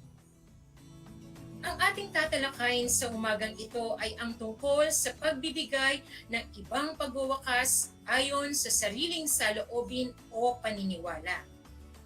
Pagkatapos mapakinggan ang episode na ito, kayo ay inaasahang na ipakikita ang pag-unawa sa pinanood sa pamamagitan ng pagbibigay ng ibang pagwawakas ayon sa sariling saloobin o paniniwala. Sa nakaraan nating pag-aaral, tinalakay natin ang kahulugan ng pangatnig at ang ilan sa mga halimbawa nito at ano nga ba ang kahulugan ng pangatnig? Magaling! Ang pangatnig ang tawag sa mga kataga o salitang ginagamit sa pag-uugnay ng dalawang salita, parirala, sugnay o pangungusap. Ito ay karaniwang ginagamit upang gawing malinaw o mayaman ang diwa ng pangungusap. Magbigay nga ng ilang halimbawa sa mga pangatnig. Tama! Ang ilan sa mga halimbawa ng pangatnig ay ngunit, subalit, sapagkat, saka, samantala, kahit, raw, daw, palibhasa, dahil sa, sapagkat, kasi, raw at daw. Piliin nga natin ang mga pangatnig sa mga sumusunod na pangungusap. Unang bilang, marami na akong natutunan, ngunit tila kulang pa ito. Nasaan ang pangatnig na ginamit? Ang ginamit na pangatnig ay ngunit, magaling mga bata. Pangalawang bilang, si Nena ay matalino, saka mapagbigay pa. Ano ang pangatnig na ginamit? Ang ginamit na pangatnig ay saka, mahusay mga bata. Pangatlong bilang, nakakuha si Ben ng mataas na marka dahil sa kanyang pagsisikap. Ano ang pangatnig na ginamit? Magaling! Ang ginamit na pangatnig ay dahil sa. Lubos akong nagagalak dahil naunawaan ninyo ang nakaraan nating pag-aaral. Mga bata, nakapanood na ba kayo ng mga palabas sa telebisyon na ang kwento ay tungkol sa dalawang batang magkaibigan? Naging maganda ba ang wakas nito? Sa pagsisimula natin sa araling ito, nais ko muna kayong subukin. Makinig na mabuti sa teksto na ating babasahin na tungkol sa dalawang magkaibigan na sina Yoyong at Boyong. Narito ang teksto. Habang pauwi galing sa paaralan ang magkaibigang Yoyong at Boyong, ay nadaanan nila ang puno ng bayabas na hitik sa bunga. Nag-uunahan sila sa pag-akyat sa puno upang mamitas ng bunga nito. Bzzz, bzzz, bzzz. Narinig nilang ingay sa itaas. Aray! Sigaw ni Yoyong. Aray! Sigaw ni Boyong. Nakita nila ang nagliliparan at nangangagat sa kanila kaya't dali-dali silang bumaba ng puno. Sana ay nagustuhan ninyo at naunawaan ang teksto. At ngayon, sasagutin natin ang mga tanong kaugnay sa napakinggang talata. Isulat sa papel o i-type nyo lamang sa ating Facebook live chat box ang letra ng tamang sagot. Handa na ba kayo? Simulan na natin. Para sa unang tanong, sino ang dalawang magkaibigan sa ating kwento? Sa letrang A, Pong at Ben. B, Yoyong at Boyong. C, Lito. D, Bubuyog. Sino ang dalawang magkaibigan sa ating kwento? Ang wastong sagot ay letrang B, sina Yoyong at Boyong. Magaling mga bata. Ikalawang tanong. Ano ang ginawa ng dalawang magkaibigan pagkagaling sa paaralan? Sa letrang A, nag-aral ng mabuti. Sa letrang B, umakyat sa puno. C, sila ay naligo. D, naghabulan sila. Ano ang ginawa ng dalawang magkaibigan pagkagaling sa paaralan? Tama! Ang wastong sagot ay letrang B. Umakyat sila sa puno ng bayabas. Napakahusay niyo mga bata. Ikatlong tanong. Batay sa inyong naranasan, ano ang kumagat kina Yoyong at Boyong? Sa letrang A, paru-paro. B, bubuyog. C, alupihan. D, langgam. Magaling! Ang tamang sagot ay letrang B, bubuyog. Ika-4 na tanong. Bakit kaya nagmamadali sa pagbaba sa puno sina Yoyong at Boyong? Sa letrang A, marami na silang napitas na bayabas. Sa letrang B, dahil sa mga kumakagat sa kanila. C, kailangan na nilang makauwi ng bahay. At letrang D, aakyat sila uli sa isa pang puno ng bayabas. Kung ang sagot ninyo ay letrang B, dahil sa mga kumakagat sa kanila, kayo ay tama. Ikalimang bilang. Ano kaya ang gagawin ng mga magulang ng magkaibigang Yoyong at Boyong sa kanila? Sa letrang A, pagagalitan sila. B, matutuwa sa kanila. C, papaluin sila. D, pakakainin sila. Magaling! Ang tamang sagot ay letrang A, pagagalitan sila. Nakuha ba ninyo ang mga tamang kasagutan? Kung oo, napakahusay. Binabati ko kayo. Ngayon ay tiyak na handang-handa na kayo sa ating bagong aralin tungkol sa pagbibigay ng ibang pagwawakas ayon sa sariling saloobin o paniniwala. Panoorin natin at unawain ang usapan ng magkaibigang Lindon at Roxanne. Yehey! May kuryente na! Sa wakas, mapapatinggan na sa radyo ang module para sa mga ito. Subalit, ano na kaya meron? Oo nga. Hindi pa raw tayo maaaring mag-face-to-face at papasok sa school. Kakamiss na rin talaga. Oo nga. Sabi ni nanay, dahil bumalik na ang kuryente pagkatapos ng 3 bagyong Hinta, Rolly at Ulysses, tuloy na ulit ang online classes natin.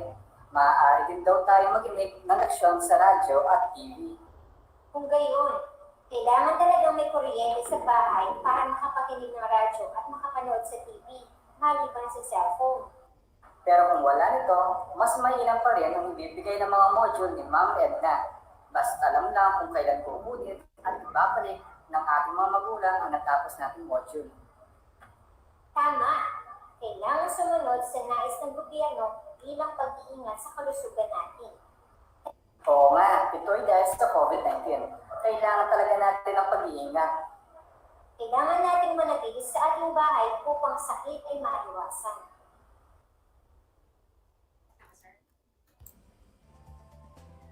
Ngayon mga bata, handa na ba kayo sa mga katanungan? Sagutin na natin.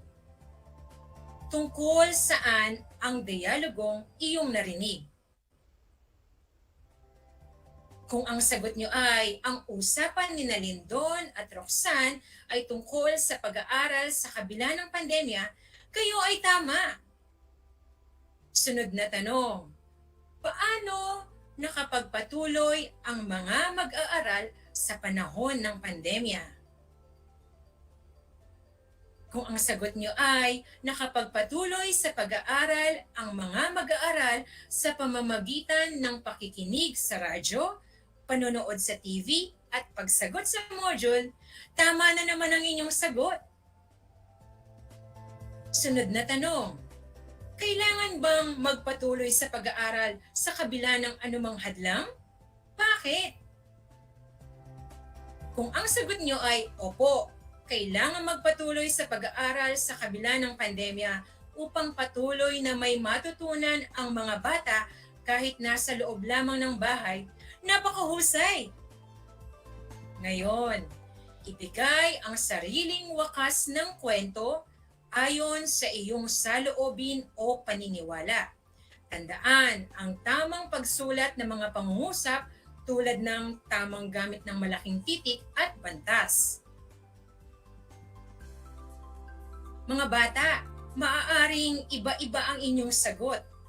Depende na sa inyo kung paano ninyo bibigyan ng wakas ang kwento na ngayon o na naayon pa rin sa takbo ng istorya. Ang pagbibigay ng wakas sa napanood. Kasing halaga sa pagsisimula ang pagwawakas ng kwento. May mga akdang walang wakas, isang estilo ng mayakda upang iwan sa mambabasa ang pagbibigay ng wakas ng kwento. Nilalayon nitong hamunin ang malilikot na imahinasyon at pagiging malikhain ng bumabasa o nanonood na tapusin ang kwento ayon sa kanyang panlasa. Nakakaramdam ng kasiyahan kung masaya, ang wakas at kalungkutan kung nagwawakas sa kabiguan. Tandaan sa pagbibigay ng wakas bilang pag-unawa sa pinanood, kung maingat mong susundan ang mga pangyayari, maaari kang makapagbigay ng isang palagay na maaaring kalabasan o wakas sa iyong pinanood bilang pag-unawa. Batay sa naganap na, maaari mong mahulaan ang kalalabasan o wakas ng pangyayari ayon sa sariling saloobin o paniniwala. Handa na ba kayo para sa ikatlong gawain? Magkwentuhan pa tayo. Makinig pa ng mabuti sa kwentong walang wakas. Narito ang panuto. Ibigay ang wakas ayon sa iyong saloobin o paniniwala tungkol sa iyong napanood. Isulat ang iyong sagot sa sagutang papel. Ang pamagat ng kwento ay Para sa Kinabukasan na sinulat ni Bernardita B. Mizon. Si Teo ay isang batang masayahin at palakaibigan. Noong nakaraang Pasko ay pinuntahan siya ng kanyang mga ninang sa kanilang bahay at binigyan siya ng kaunting halaga bilang regalo sa kanya at hinulog niya ito sa kanyang alkansya. Lagi niya itong ginagawa kapag may nagbibigay sa kanya, malaki man o konti ang halaga. Unang bilang, sino ang pangunahing tauhan ng ating kwento? Sa letrang A, Jose, B, Theo, C, Ben, D, Tim. Tama! Ang tamang sagot ay letrang B, si Theo. Ikalawang bilang, ayon sa iyong napanood sa larawan, ano ang iyong saloobin o paniniwala tungkol dito? Taglay niya ang katangian ng isang batang blank. A.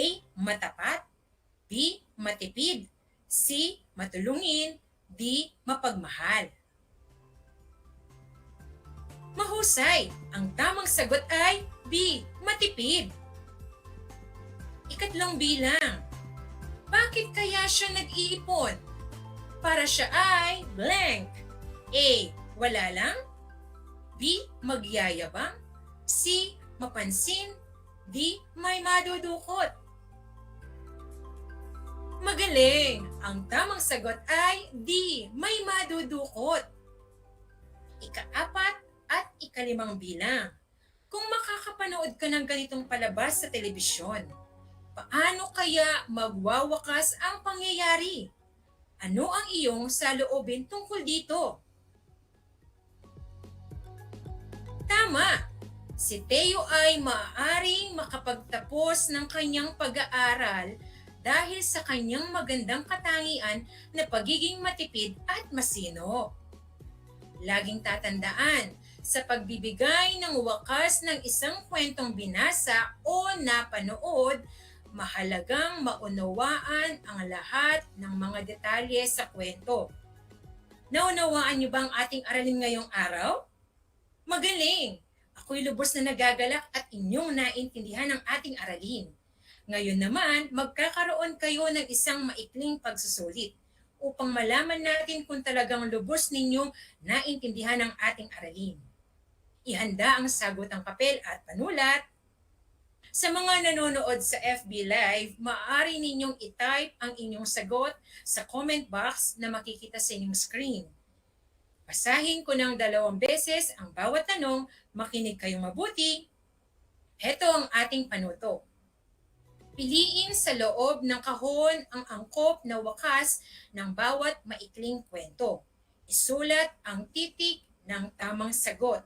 Ulitin ko, titik lamang ang isusulat sa sagutang papel para sa angkop na wakas ng bawat kwento. Narito ang pagpipilian. Sa letrang A, lalo pa siyang huhusay sa pag-awit. Sa letrang B, tinigilan na niya ang pag-inom ng malamig at bumalik ang kanyang boses.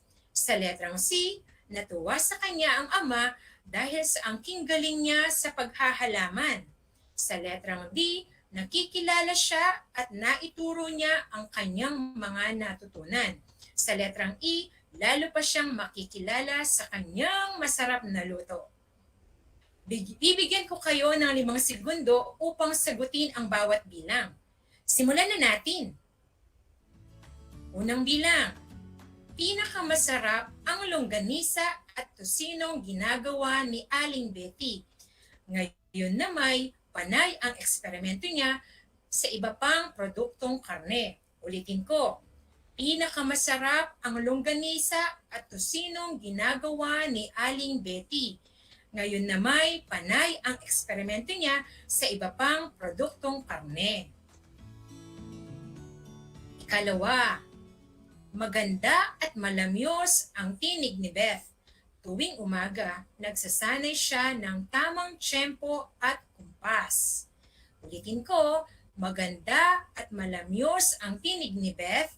Tuwing umaga, nagsasanay siya ng tamang tiyempo at kompas. Ikatlo, mang-aawit sa isang malaking hotel si Arman. Malimit, namamalat siya dahil inom siya ng malamig na tubig. Ulitin ko, mang-aawit sa isang malaking hotel si Arman. Malimit, namamalat siya dahil inom siya ng malamig na tubig. Ikaapat, kay husay ni Ellen sa computer. Ibinuhos niya ang kanyang atensyon sa pag-aaral ng makabagong kaalaman sa computer. Ulitin ko, kay husay ni Ellen sa computer, ibinuhos niya ang kanyang atensyon sa pag-aaral ng makabagong kaalaman sa computer. Ikalima at huling bilang, gumaganda at tumataba ang mga halamang naaalagaan ni Benny. Pumasok siyang hardinero sa isang mayamang pamilya. Ulitin ko, gumaganda at tumataba ang mga halamang naaalagaan ni Benny. Pumasok siyang hardinero sa isang mayamang pamilya. Mga bata, ngayon ay ating tingnan kung tama ang inyong mga kasagutan. Hawakan na ninyo ang inyong mga sagutang papel. Narito ang mga tamang sagot. Ang tamang sagot sa unang bilang ay titik E, kaya lalo pa siyang makikilala sa kanyang masarap na luto. Sa ikalawang bilang naman, ang tamang sagot ay titik A, lalo pa siyang huhusay sa pag-awit. Sa ikatlong bilang naman, ang tamang sagot ay titik B. Kaya tinigilan na niya ang pag-inom ng malamig at bumalik ang kanyang boses. Sa ikaapat na bilang, ang tamang sagot ay titik D.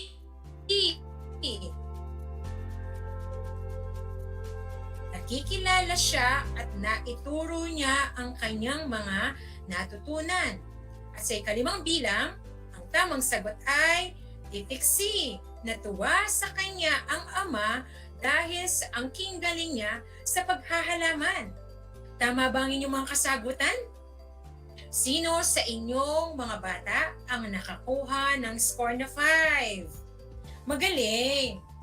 Sino naman sa inyo ang nakakuha ng score na 4? Mahusay! Sino naman sa inyo ang nakakuha ng score na 3 pababa? Huwag kayong malulungkot. Makinig ng mabuti at paghusayan pa ang mga gawain sa susunod upang makakuha ng mataas na puntos. Napakahusay niyo mga bata! Para sa inyong karagdagang gawain, panoorin ninyo ang inyong nanay kung anong proseso o mga hakbangin ang kanyang ginagawa sa paglalaba.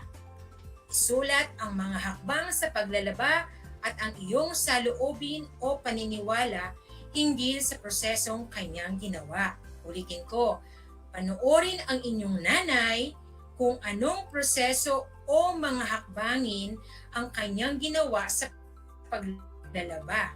Isulat ang mga hakbang sa paglalaba at ang iyong saloobin o paniniwala hinggil sa prosesong kanyang ginawa.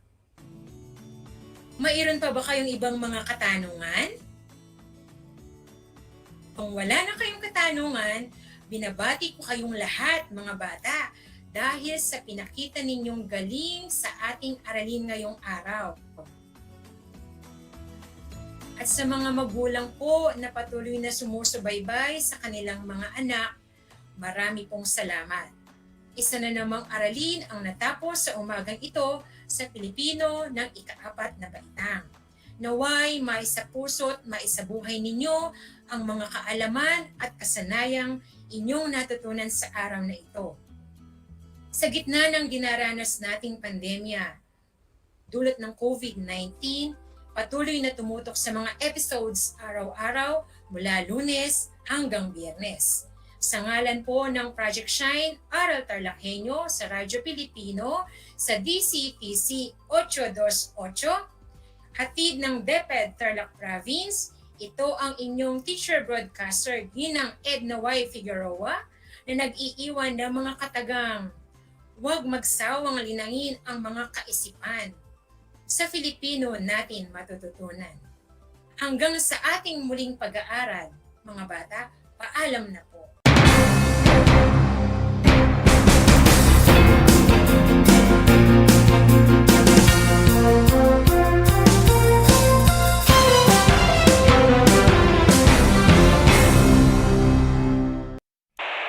Bahagi mo Radyo Pilipino saan mang bahagi ng Pilipinas, saan mang bahagi ng mundo, ano mang uri ng pamumuhay, kabahagi mo Radyo Pilipino. Radyo Pilipino sumasahimpapawid sa DWPR 1296 Dagupan, DZTC 828 Tarlac, DZLT 1188 Lucena, DZYM 1539 Mindoro, DWRL 1080 Legazpi, DWRN 657 Naga, DYRB 540 Cebu, DYRL 1035 Bacolod, DYRN 1134 Dumaguete, DXCO 1044 Cagayan de Oro, DXGS 765 General Santos, DXOC 1494 Ozamis, DXOW 981 Davao at Radio Filipino Podcast Center Manila. Ito ang kabahagi mo Radyo Pilipino, napapakinggan on air and online sa buong mundo sa pamamagitan ng www.radiopilipino.com. Impormasyong may kalidad at serbisyong may halaga. Kasama, katuwang, kapinoy. Kabahagi mo. Radyo Pilipino. Radyo Pilipino.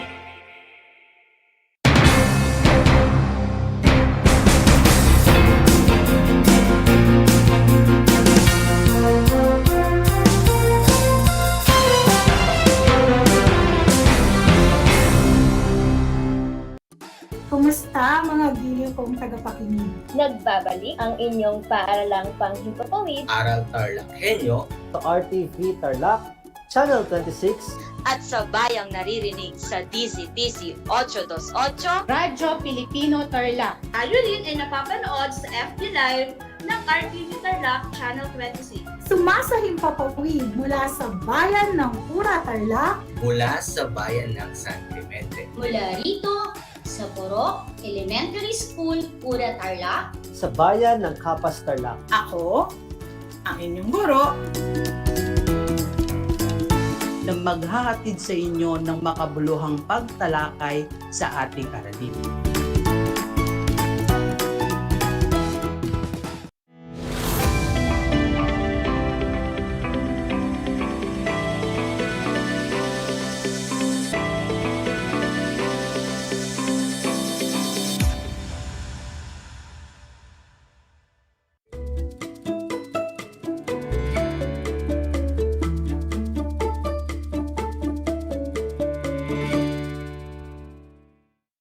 Welcome sa ating Project Shine, Aral TarlakHenyo ng Schools Division of Tarlac Province na kasalukuyang napapanood dito sa RTV Tarlac Channel 26, Converge Cable Channel 100, at sa bayang napakikinggan sa 828 AM, DCTC Radyo Filipino Tarlac.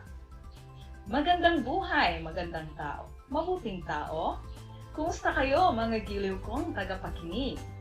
Ang aking pagbati at paghanga sa inyong pagpapahalaga sa edukasyon at ang pagpupursiging matapos ito nang nagtatagumpay sa kabilaman ng hamon ng pandemya. Ako ang inyong guro sa edukasyon sa pagpapakatao sa ikalimang baitang, Ginang Cheer A. de Ala, sumasahing papawid sa bayan ng Lapas, lalawigan ng Tarlac. Kayo ay aking sasamahan at gagabayan sa Most Essential Learning Competency na nakapagpapakita ng iba't ibang paraan ng pasasalamat sa Diyos tulad ng pagtulong ng walang kapalit na may koda ESP 5 PD-4E-I-15. Tayo ngayon ay nasa ika-6 na linggo na ng ika-4 na markahan. Konting-konti na lang at matatapos na ang panuroang 2021-2022. Magtiyaga na lang kayo mga anak dahil para sa inyong ikabubuti ang pagtsatsaga ninyo sa inyong pag-aaral. Kaya naman, humanap na kayo ng komportableng lugar dyan sa inyong mga bahay, hawakan na ang inyong learning activity sheet, papel at panulat na inyong gagamitin sa ating aralin sa umagang ito. Mga anak, ang ating pagsambit ng pagpapasalamat sa Diyos ay isang kaugaliang itinuro sa atin ng ating mga magulang. Ang pananalangin o pagdadasal ay isang paraan kung paano natin maipapakita ang ating pasasalamat. Magkaiba man ang relihiyon ng bawat Pilipino, pero nagkakaisa tayo sa pagsambit ng ating pasasalamat sa pamamagitan ng ating mga panalangin. Kasama ba sa inyong pagdadasal at pasasalamat sa Diyos? Ginagawa mo ba ito ng bukal sa inyong kalooban? Magaling! Nararapat lamang na pasasalamatan ng Diyos sa lahat ng biyayang natanggap, natatanggap at tatanggapin. Kaya kailangan nating ibahagi sa ating kapwa kung ano ang meron tayo upang maipakita ang ating pagkalinga at pagmamalasakit. Sa ganitong paraan, na ipamamalas natin ang ating pasasalamat sa Diyos. Sa aralin natin ngayon, inyong mapag-aralan ang kahalagahan ng iba't ibang paraan ng pasasalamat sa Diyos at ang mga gawaing nagpapakita ng pananampalataya sa Kanya gaya ng pagtulong ng walang kapalit. Tayo ay ginawa ng Diyos na Kanyang kawangis, kung kaya mahalaga na tayo din ay magpakita ng mga gawaing makalulugod sa Kanya. Maaari tayong tumulong sa ating kapwa sa kahit na maliit na kaparaanan. Dahil ang pagtulong sa kapwa ng walang hinihiling na kapalit ay isang paraan ng pagpapakita ng pagmamahal sa Diyos. Natitiyak kong kayo ay handang-handa na sa ating bagong aralin sa araw na ito. Maging alerto at listo sa anumang impormasyong magbibigay sa atin ng inspirasyon, pag-asa, at aral sa buhay na makatutulong sa pagiging mabuting tao. Ihanda ang inyong papel at ballpen sa pagsagot ng mga gawain at upang makapagtala din kayo ng mga mahahalagang impormasyon sa ating aralin. Narito ang iba't ibang paraan upang ipakita ang pagmamahal sa Diyos sa pamamagitan ng pagtulong ng walang hinihintay na kapalit. Una, pagbubukas ng pinto para sa iba. Pangalawa, pakikilahok sa mga programang pambarangay.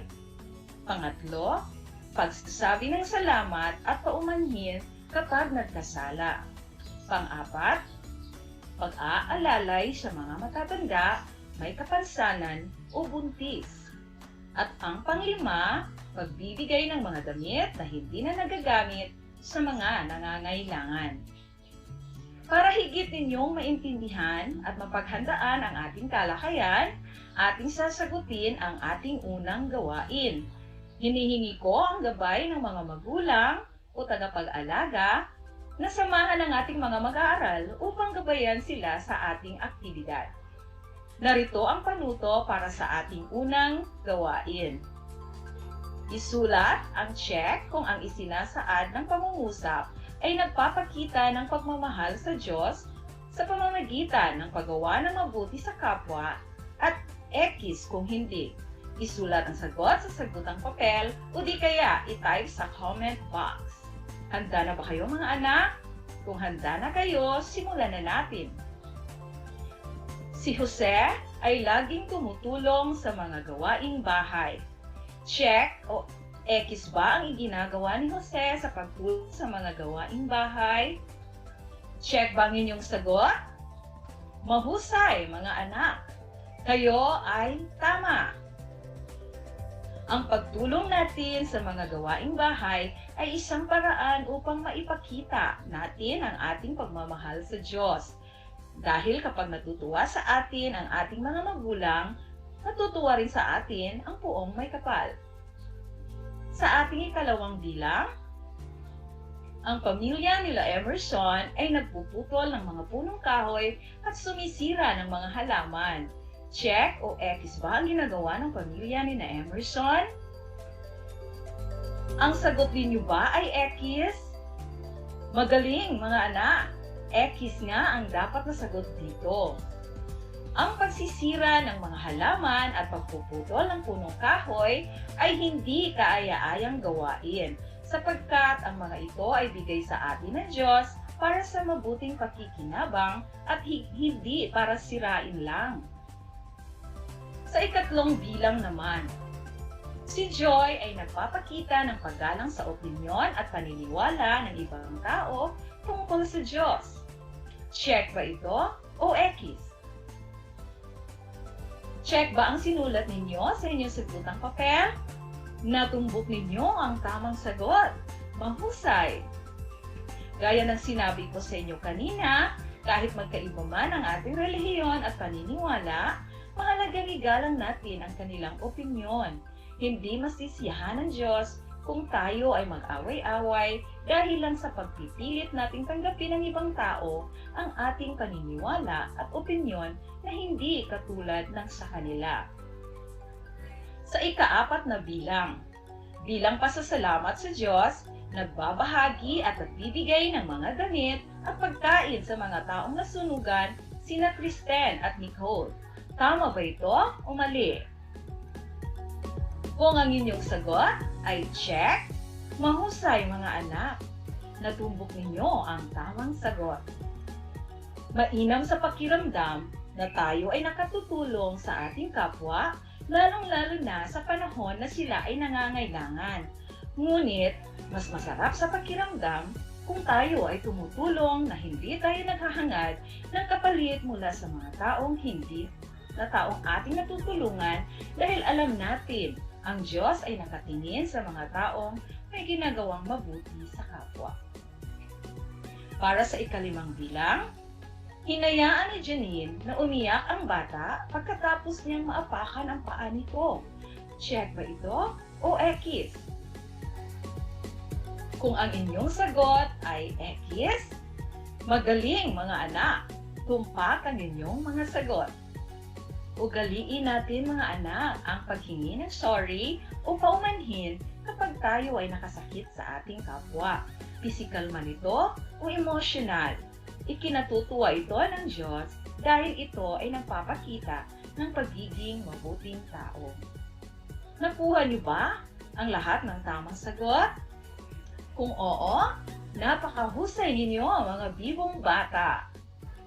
Ang mga sitwasyong sinagutan ninyo ng tama o mali ay mga halimbawa kung kailan natin maipakikita ang pagmamahal natin sa ating poong may likha sa pamamagitan ng paggawa ng mga bagay na ikinatutuwa niya, lalo na sa pagtulong sa mga nangangailangan nang walang hinihintay na kapalit.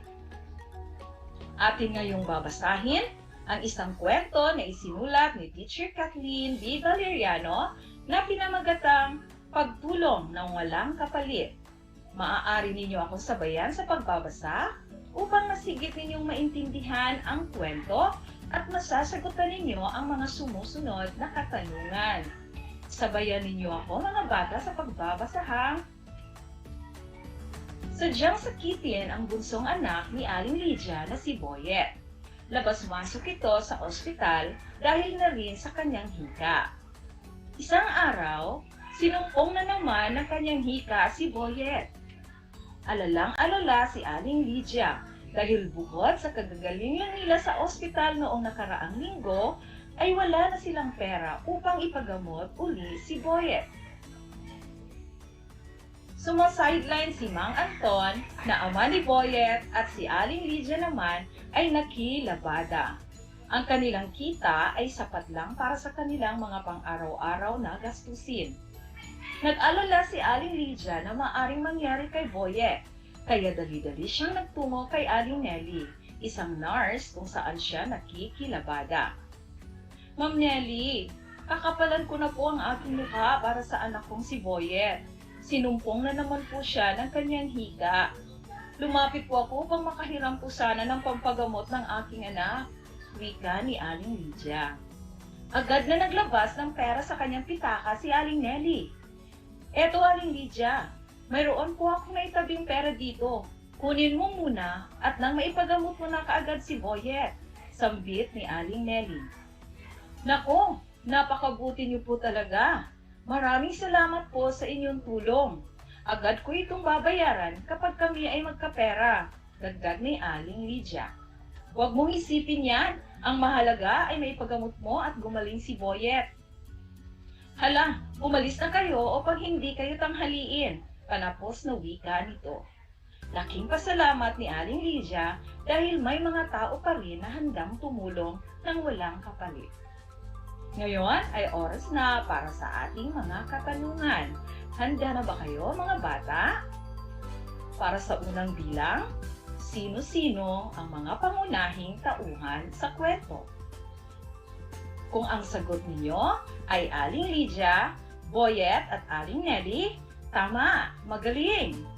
Si Aling Lydia na maaalalahaning at nanay ni Boyet, si Boyet na sakiting anak ni Aling Lydia, at si Aling Nelly na matulunging kapitbahay ng mag-inang Lydia at Boyet. Sa ikalawang bilang, tungkol saan ang kwento? Kung ang inyong tugon ay tungkol sa pagtulong sa kapwa, kayo ay tama. Ang kwento ay umiikot sa pagtulong ni Aling Nelly sa mag-inang may kinaharap na suliranin.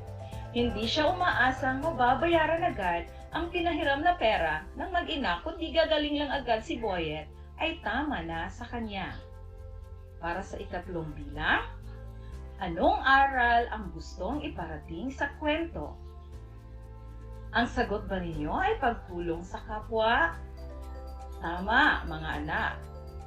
Huwag nating tanggalin sa ating isipan na ang pagtulong sa kapwa natin, lalo't higit sa mga nangangailangan, ay isang mabuting gawain na ikinalulugod ng Diyos.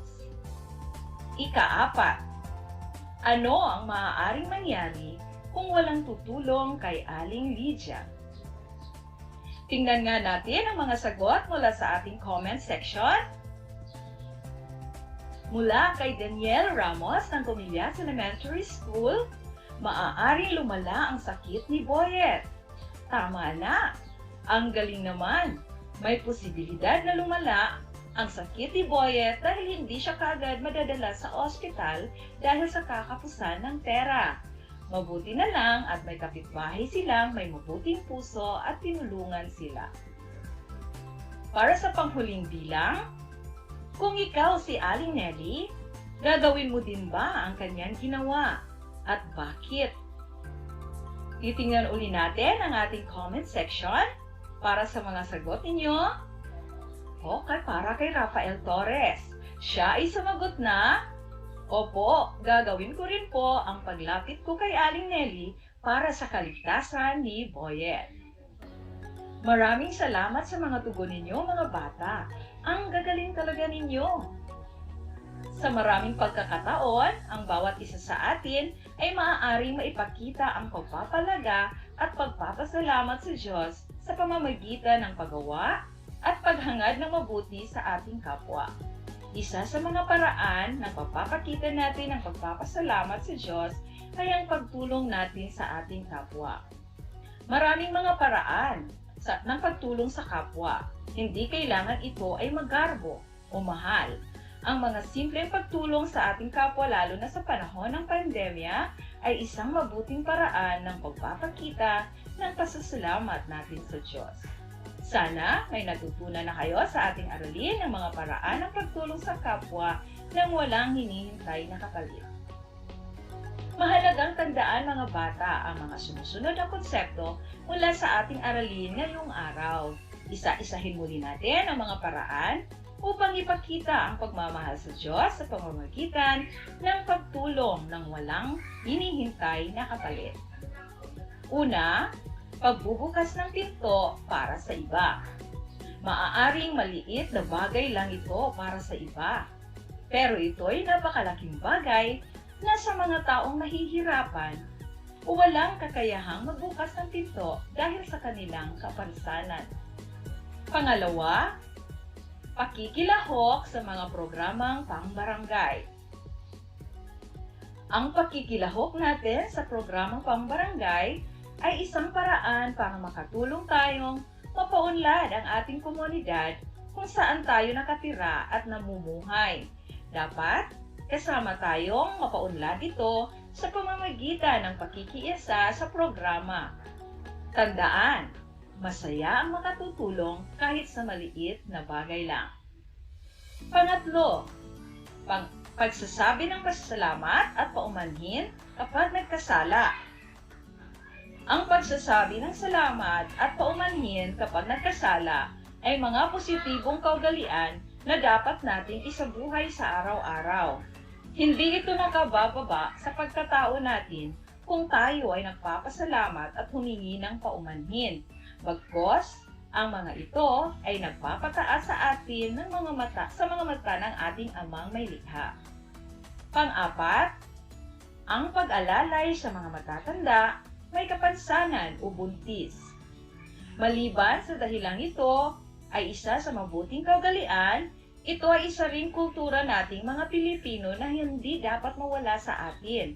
Ang paggalang sa mga nakatatanda, buntis at may makapansanan o kahit kanino, ay maipapakita mo ang pagmamahal mo sa Diyos kung mahal mo rin ang kapwa mo. At ang panglima, nagbibigay ng mga damit na hindi na nagagamit sa mga nangangailangan. Ang pagtulong na bukal sa kalooban, lalong-lalo na sa mga nangangailangan nating mga kababayan, ay isa ring kaugalian nating mga Pilipino na kailangang ipreserba at ipagpatuloy higit sa inyong mga anak. Tutulong ng walang halong pagkukwenta, ibigay ang mga gamit na napakikinabangan pa, at higit sa lahat, huwag humingi ng kapalit pagkatapos tumulong. Ang Diyos na ang bahalang magbalik sa inyo sa lahat ng magagandang gawain na ginawa ninyo sa kapwa ninyo. Mahalagang ating tandaan mga anak, isang mahalagang gawain ang pagtulong sa iba, pagrespeto at pagmamahal sa kapwa ay malaking pagkakakilanlan ng inyong buong pusong pasasalamat sa Diyos. Sa bawat pangyayari ng ating buhay, maging masaya man o malungkot, huwag kalimutan na sa ating pagpapasalamat, ating nabibigyan ng diin ang ating panalangin. Sa inyong murang edad, kailangan mong palaging magpasalamat sa Diyos sa bawat biyayang inyong matatanggap. Pagpasalamat natin ang pagkain na ihahanda sa hapagkainan, mga damit at gamit na inyong natatamasa, bahay na inyong natitirhan, at iba pang mga biyayang inyong natatanggap. Dahil sa pagpapasalamat, iyong binubuksan ang iyong puso para sa marami pang biyayang dumadating. Isang talakayan na naman ang malapit nang matapos. Ako ay masayang-masaya sa ipinapakita ninyong aktibong pakikibahagi sa ating aralin ngayong araw, higit sa lahat ang inyong pagmamahal at pagpapahalaga sa edukasyon. Ipagpatuloy ang kagandahang asal na ito mga anak, dahil hakbang ito tungo sa katuparan ng inyong mga pangarap sa hinaharap. Sa puntong ito, panahon na upang alamin kung kayo ay may natutunan mula sa ating aralin sa pamamagitan ng munting pagsusulit. Sa lahat na nanonood sa FB Live, gamitin ang FB Chat or comment box para sa inyong mga kasagutan. Ihanda naman ang panulat at sagutang papel sa lahat ng mga nanonood sa telebisyon at nakikinig sa radyo. Ang panuto, isulat ang tama kung ito ay nagpapakita ng pagtulong sa kapwa ng walang kapalit at isulat naman ang mali kung hindi. Una, hinayaan ni Henry na mauna sa pila ang isang buntis. Ang tamang sagot ay tama. Sa ikalawang bilang, pinabuksan ni Elmer ng pintuan ng isang matandang babae.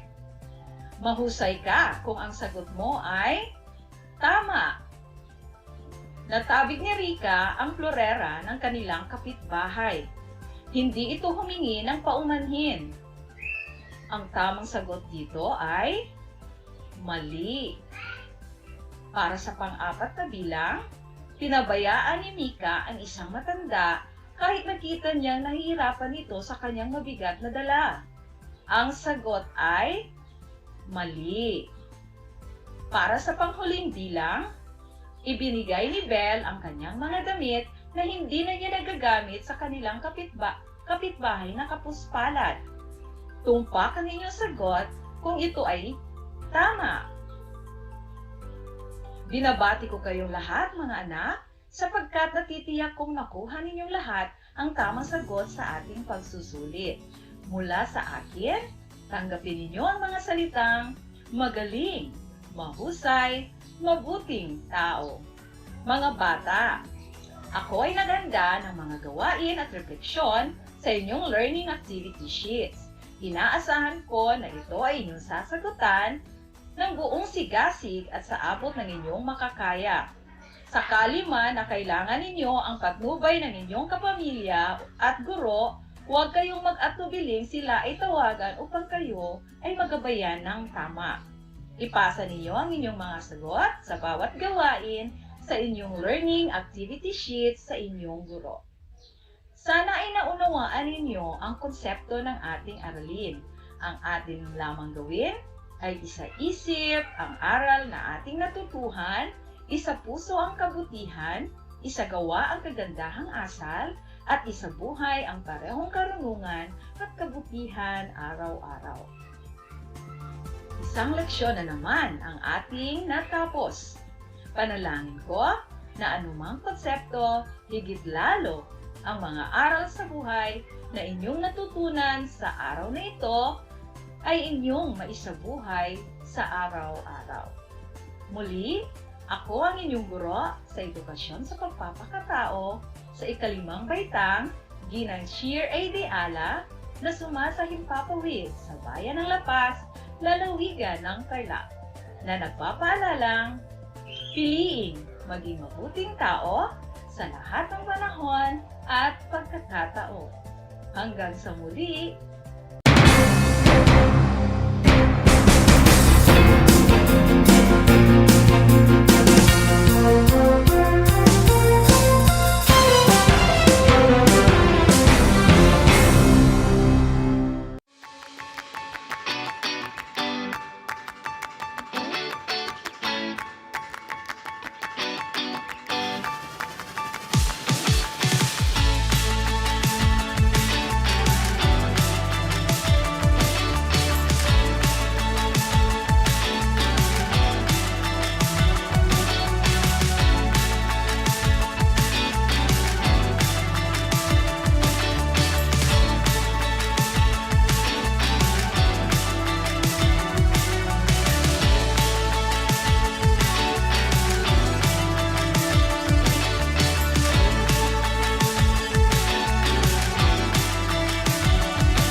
Alam niyo ba na ang 2014 Philippine Basketball Marathon ay ang pinakamahabang basketball match ayon sa Guinness World of Records?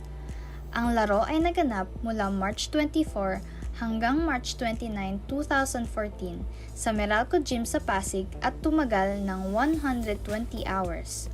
Ang marathon na ito ay isang fundraising event para sa mga biktima ng bagyong Yolanda. Alam nyo na, yan ang longest basketball match.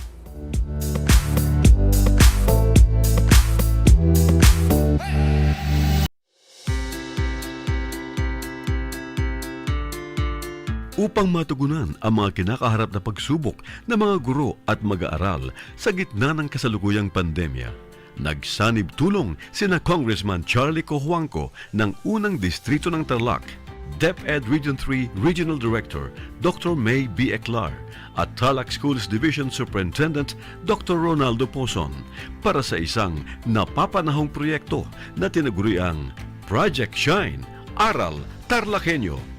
Ang mga mag-aaral ng Grade 4 at Grade 5, ganon din ang Grades 8 and 9 sa buong probinsya ng Tarlac, kasalukuyang sumasailalim sa radio-based instruction. Katuwang ang himpilang DZTZ 828 kHz AM at RTV Tarlac, Channel 26. Ang Tarlac po nangunguna po ngayon pagdating po sa radio-based instruction. Marami pong humahanga sa atin. I'm very happy this station, itong DCTC, could reach the whole of Region 3. Hindi natin alam, we are contributing. We are creating a very big dent in the history of Philippine education. And I am proud. I am here in Tarlac. This is the noble cause of education in which you and I, without you knowing it, we are bound to do.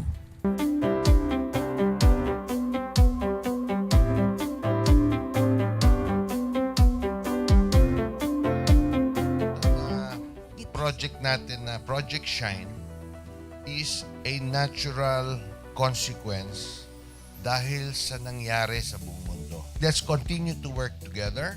I think it's very Filipino to practice bayanihan in anything or most of the things that we do.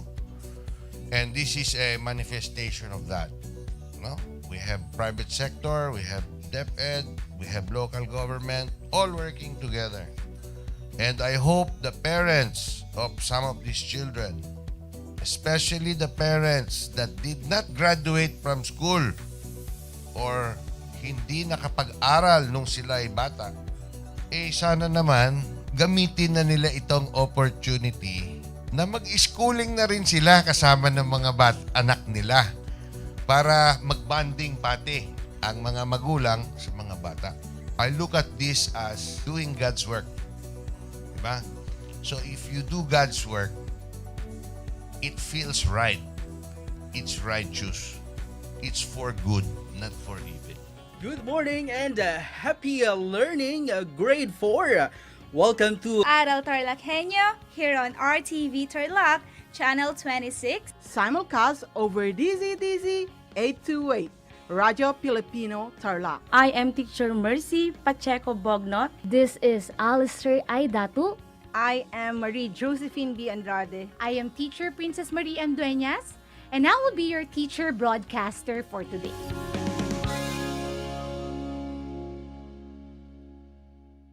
Did you know that children learn more when they initiate an activity and are actively engaged in it? This is your science teacher broadcaster, Princess Diana L. Ronquillo for Aral TarlakHenyo. Let's learn science together on Aral TarlakHenyo. Catch us live every Monday to Friday from 8:30 a.m. to 5:30 p.m. Watch Aral TarlakHenyo on RTV Tarlac, Channel 26, simulcast over Radio Filipino, DZTC 828 kHz, and streamed live on FB page and YouTube channel of RTV Tarlac, Channel 26.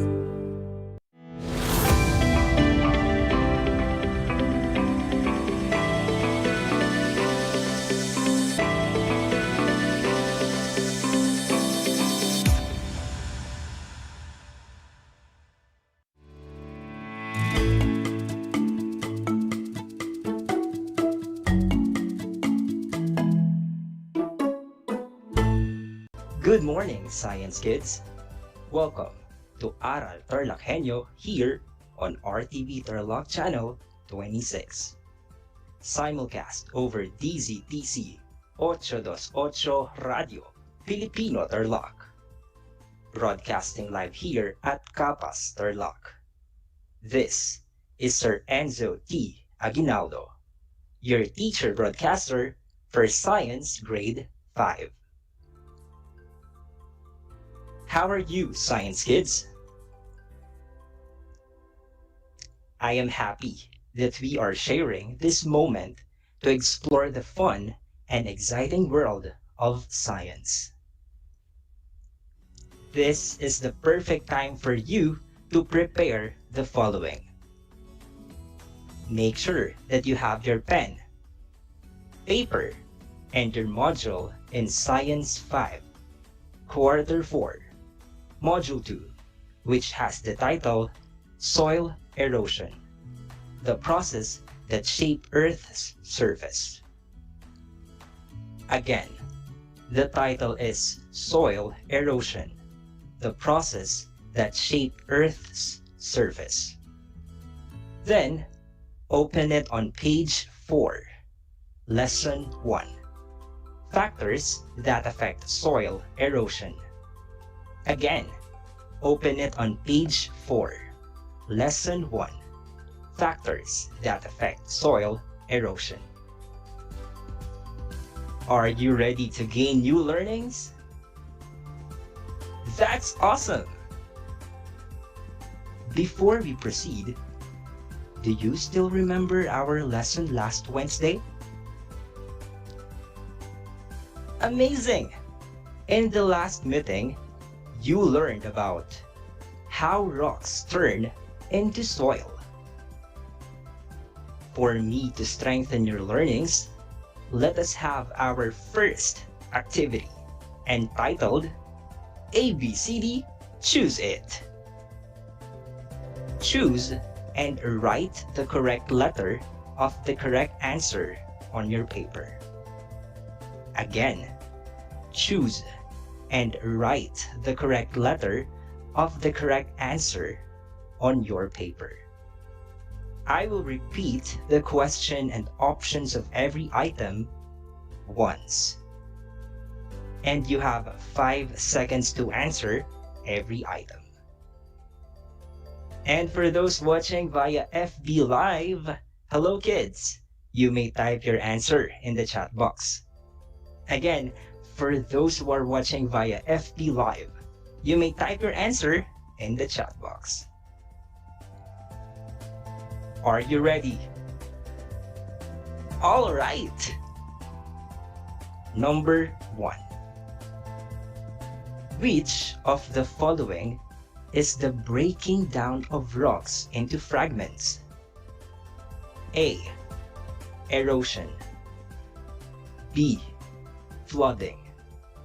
C. Runoff. D. Weathering. Again, which of the following is the breaking down of rocks into fragments? A. Erosion. B. Flooding. C. Runoff. And letter D. Weathering. Your timer starts now. 1, 2, 3, 4, 5. The time is up. The correct answer is the letter D. Weathering. For those who got the correct answer, good job! Number 2. Which of the following refers to the process by which rocks disintegrate into small particles due to changes in temperature, human activities, and the actions of plants, animals, and frost? A. Chemical. B. Mechanical. C. Both chemical and mechanical. D. None of these. Again, which of the following refers to the process by which rocks disintegrate into small particles due to changes in temperature, human activities, and the actions of plants, animals, and frost. A. Chemical. B. Mechanical. C. Both chemical and mechanical. And letter D. None of this. Your timer starts now. 1, 2, 3, 4, 5. Time has passed. The correct answer is letter B, mechanical. If your answer is letter B, very good, kids. Number 3. Which of the following involves a change in the composition of rock? A. Chemical. B. Mechanical. C. Both chemical and mechanical. And letter D. None of these.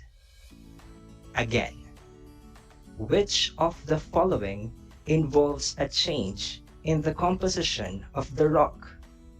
A. Chemical. B. Mechanical. C. Both chemical and mechanical. And letter D. None of these. Your time begins now. 1, 2, 3, 4, 5. The time is up. The correct answer is the letter A, chemical. If your answer is the letter A, you are amazing. Number 4. What do you call the process by which humans extract stones from the mountains for construction purposes? Number 4. What do you call the process by which humans extract stones from the mountains for construction purposes? A. Digging. B. Flattering. C. Weathering. D. Quarrying. Your timer starts now. 1, 2, 3, 4, 5. The time is up. The correct answer is the letter D, quarrying. For those who got the correct answer, good job! Number 5. What will happen to a rock when it is exposed to higher temperatures? A. Contracts. B. Evaporates. C. Expands. And letter D. Sinks. Again, what will happen to a rock when it is exposed to higher temperatures? A. Contracts. B. Evaporates. C. Expands. And letter D. Sinks. Your timer starts now. 1, 2, 3, 4, 5. Time has passed. The correct answer is the letter C, expands. If your answer is letter C, very good, kids. I hope that you got a high or perfect score. Science kids, I assure you that today's episode will be exciting. What can you see on our screen? The picture on our screen shows the Kapurpurawan Rock Formation in Burgos, Ilocos Norte. Our country is a well-known tourist spot because of its beautiful landforms such as mountains, plateaus, valleys, plains, rock formations, and many more. These landforms are amazing to look at. Have you wondered how these landforms were formed and how long it took them to form?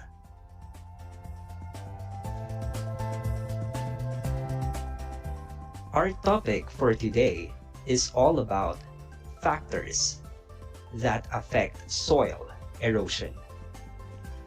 Mountains, plateaus, valleys, plains, and rock formations are examples of Earth's various landforms.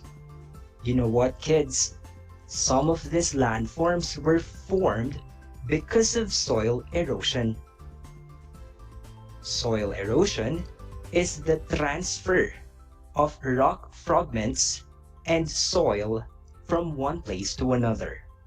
Again, soil erosion is the transfer of rock fragments and soil from one place to another. My science kids, soil erosion is a naturally occurring phenomenon that affects all landforms. Don't forget, soil erosion is a naturally occurring phenomenon that affects all landforms. What are the factors of soil erosion? First is the water. Water carries rock and soil particles from one location to another as it flows. Again, water carries rock and soil particles from one location to another as it flows. The second is the wind. When the wind blows, it carries light material and soil particles with it, transporting and depositing them somewhere else. I repeat, when the wind blows, it carries light material and soil particles with it, transporting and depositing them somewhere else. Third are animals. Animals also contribute to the transportation of sediments.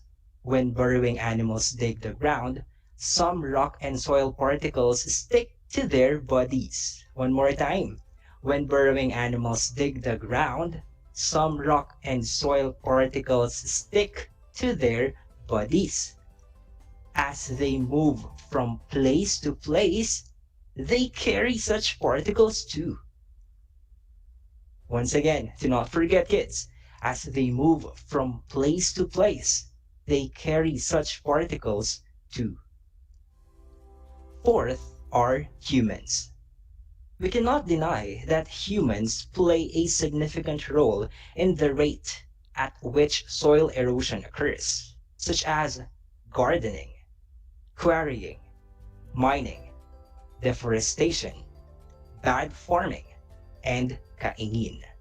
Once again, we cannot deny that humans play a significant role in the rate at which soil erosion occurs, such as gardening, quarrying, mining, deforestation, and kaingin.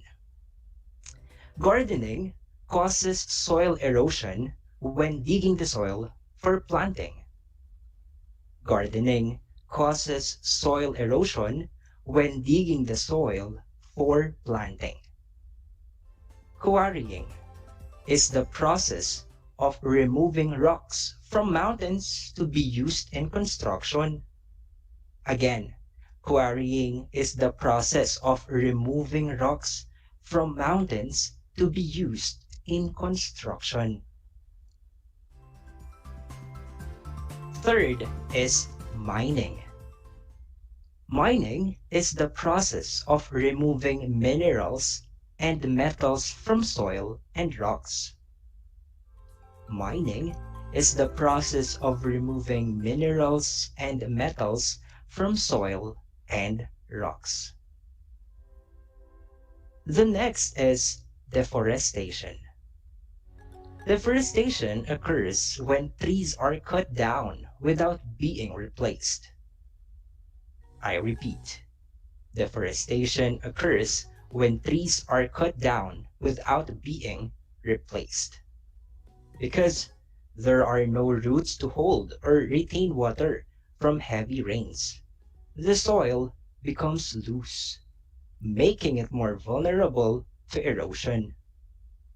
Once again, because there are no roots to hold or retain water from heavy rains, the soil becomes loose, making it more vulnerable to erosion. Kaingin.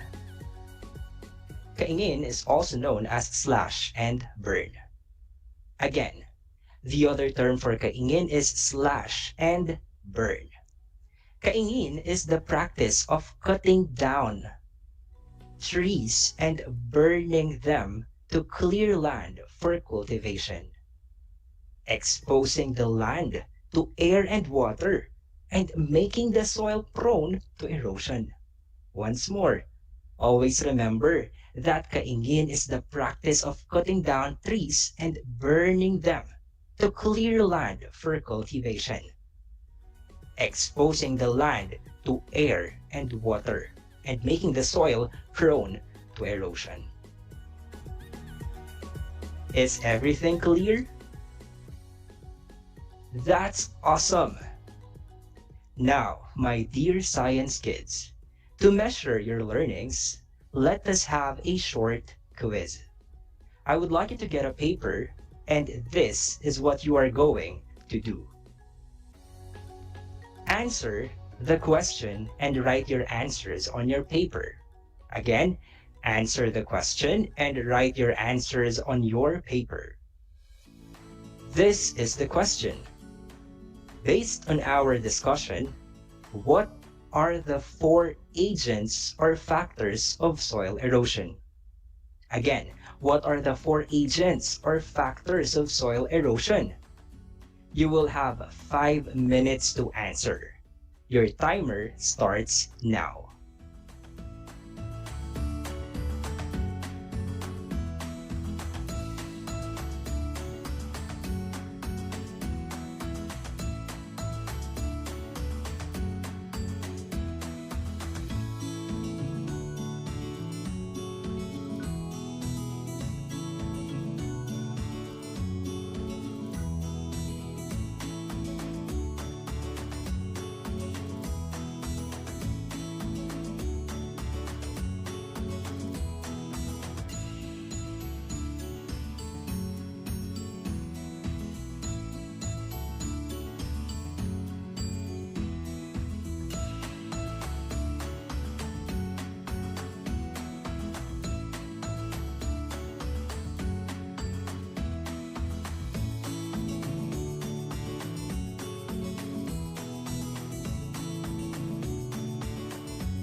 Let us see if you gain something from our discussion.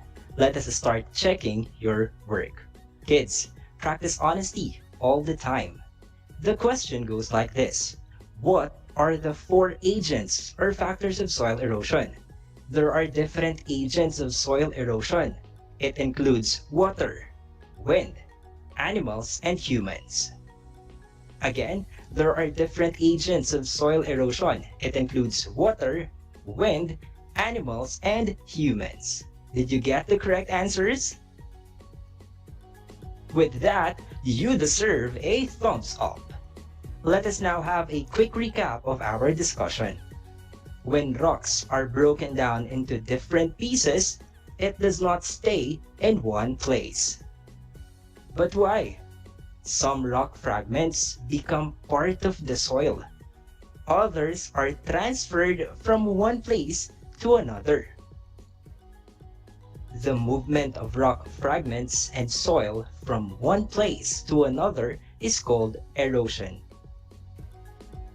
Materials that are transported due to erosion are called sediments. Erosion of rock fragments greatly contributes to the soil formation, as well as the formation of landforms. And those are the reasons why we have mountains, valleys, plateaus, plains, rock formations, and the like. There are different agents of soil erosion. These are water, wind, animals, and humans. At this point, look at the screen and listen carefully for your assignment. In 4 to 5 sentences, answer the following question and write your answer in your notebook or on paper. Will the humans and animals in the illustration affect soil erosion? Again, will the humans and animals in the illustration affect soil erosion? Do not forget to accomplish your assignment. I hope you learned a lot today.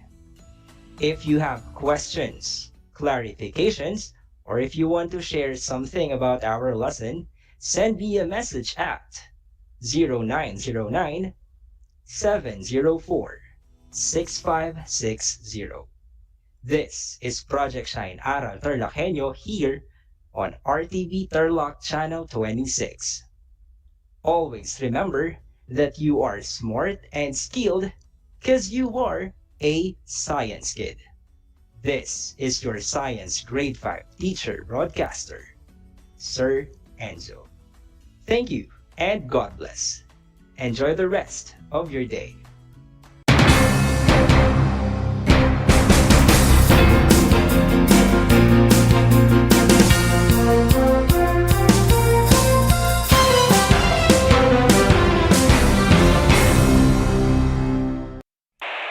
Bahagi mo Radyo Pilipino saan mang bahagi ng Pilipinas, saan mang bahagi ng mundo, anumang uri ng pamumuhay. Ito ang Kabahagi Mo Radyo Pilipino, napapakinggan on air and online sa buong mundo sa pamamagitan ng www.radiopilipino.com.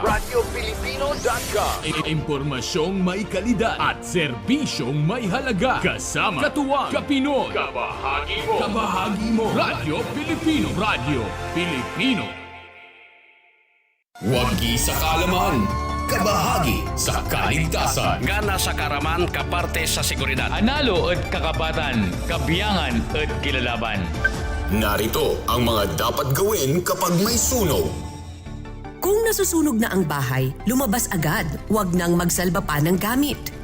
Tumawag agad sa fire department o humingi ng tulong sa mga kapitbahay. Takpan ang bibig at ilong upang hindi makalanghap ng usok. Maaari ring gumamit ng panyo o tuwalya. Kung hindi makalabas, pumunta sa anumang bagay na makakapukaw ng atensyon. Kung sakaling mahagip ng apoy ang damit, magpagulong-gulong sa sahig hanggang mawala ito. Wagi sa kalaman, Kabahagi sa kaligtasan. Madaugon sa kasayuran, kabahin sa kaluwasan. Sinambot keng kabaluan, kayabe keng kasamasnan. Madaugon sa kahibalo, kabahin sa kaluwasan. Isang mahalagang paalala mula sa Kabahagi Mo, Radio Pilipino. Alam niyo ba na ang Great Barrier Reef ay ang pinakamalaking living structure on Earth? Matatagpuan ito sa baybayin ng Queensland sa Australia. Ito ay pinamamahayan ng 3,000 coral reefs at 900 coral islands na matatagpuan sa ilalim ng Coral Sea. May haba itong higit sa 2,000 kilometers at makikita lamang sa outer space. Ngunit, dahil sa fragile coral colony nito, unti-unti na itong nasisira sa paglipas ng panahon at dulot na rin ng climate change, polusyon at man-made disasters. Alam nyo na, yan ang Great Barrier Reef.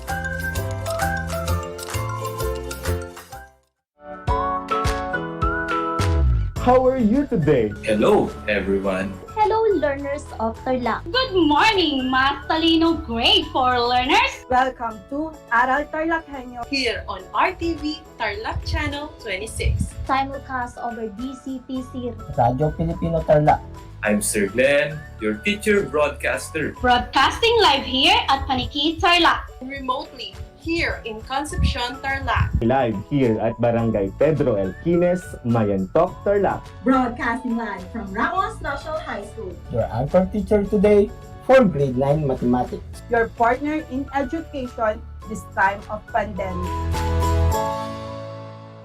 Multiply 1089 by 9, you will get an answer, the exact reverse, which is 9801. My name is JRP Duldulao, your teacher broadcaster on Aral TarlakHenyo. For more math trivia and answers to your math questions, catch Aral TarlakHenyo every Monday to Friday from 8:30 a.m. to 5:30 p.m. Learning math is so much fun!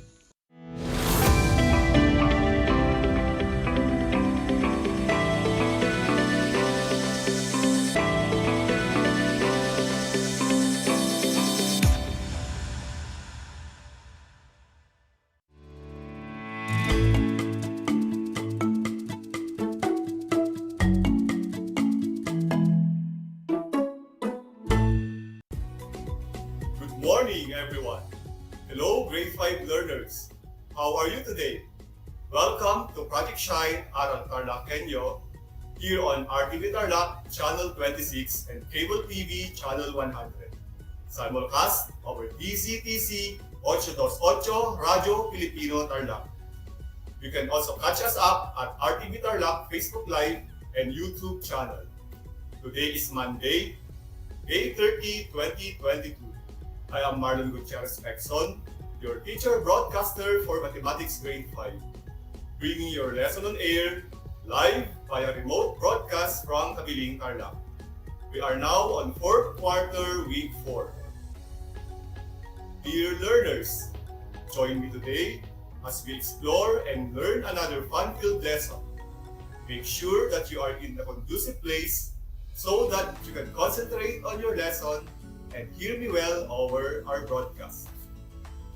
Please prepare your Mathematics 5 learners material and of course your pen and paper, which you will need for your computation later. Are you ready? Let's begin. Last week with Ma'am Valdez and Ma'am Makapulay, you have learned about finding the volume of a cube and estimating and using appropriate units of measure for volume. Can you still remember? Let us have a short review. Listen to each item carefully. Choose the letter of your answer and write it in your notebook. I will give you 3 seconds to answer for each item. If you are watching live on Facebook, you can also type in your answers in the comment section. G as in game. Let's proceed. Number 1. What is the formula in finding the volume of a cube? A. Volume equals length times width times height. Or B. volume equals side times side times side. You have 3 seconds. Go! If your answer is letter B, volume equals side times side times side, you are correct. That's a good start. Number 2. I have a dial with a side of 2 centimeters. What is its volume? A. 8 cubic centimeters. B. 6 cubic centimeters. Choose your answer. Go! Did you answer letter A, 8 cubic centimeters? That's right! You are really good at that. Number 3. What is the suitable unit for the capacity of a glass of milk? A. Liter. B. Milliliter. How about that? Go! Letter B, milliliter is the correct answer, children. Did you get it right? I knew you could do it. Number 4. What is the correct estimate for water for 10 people? A. 2,500 liters. B. 2,500 milliliters.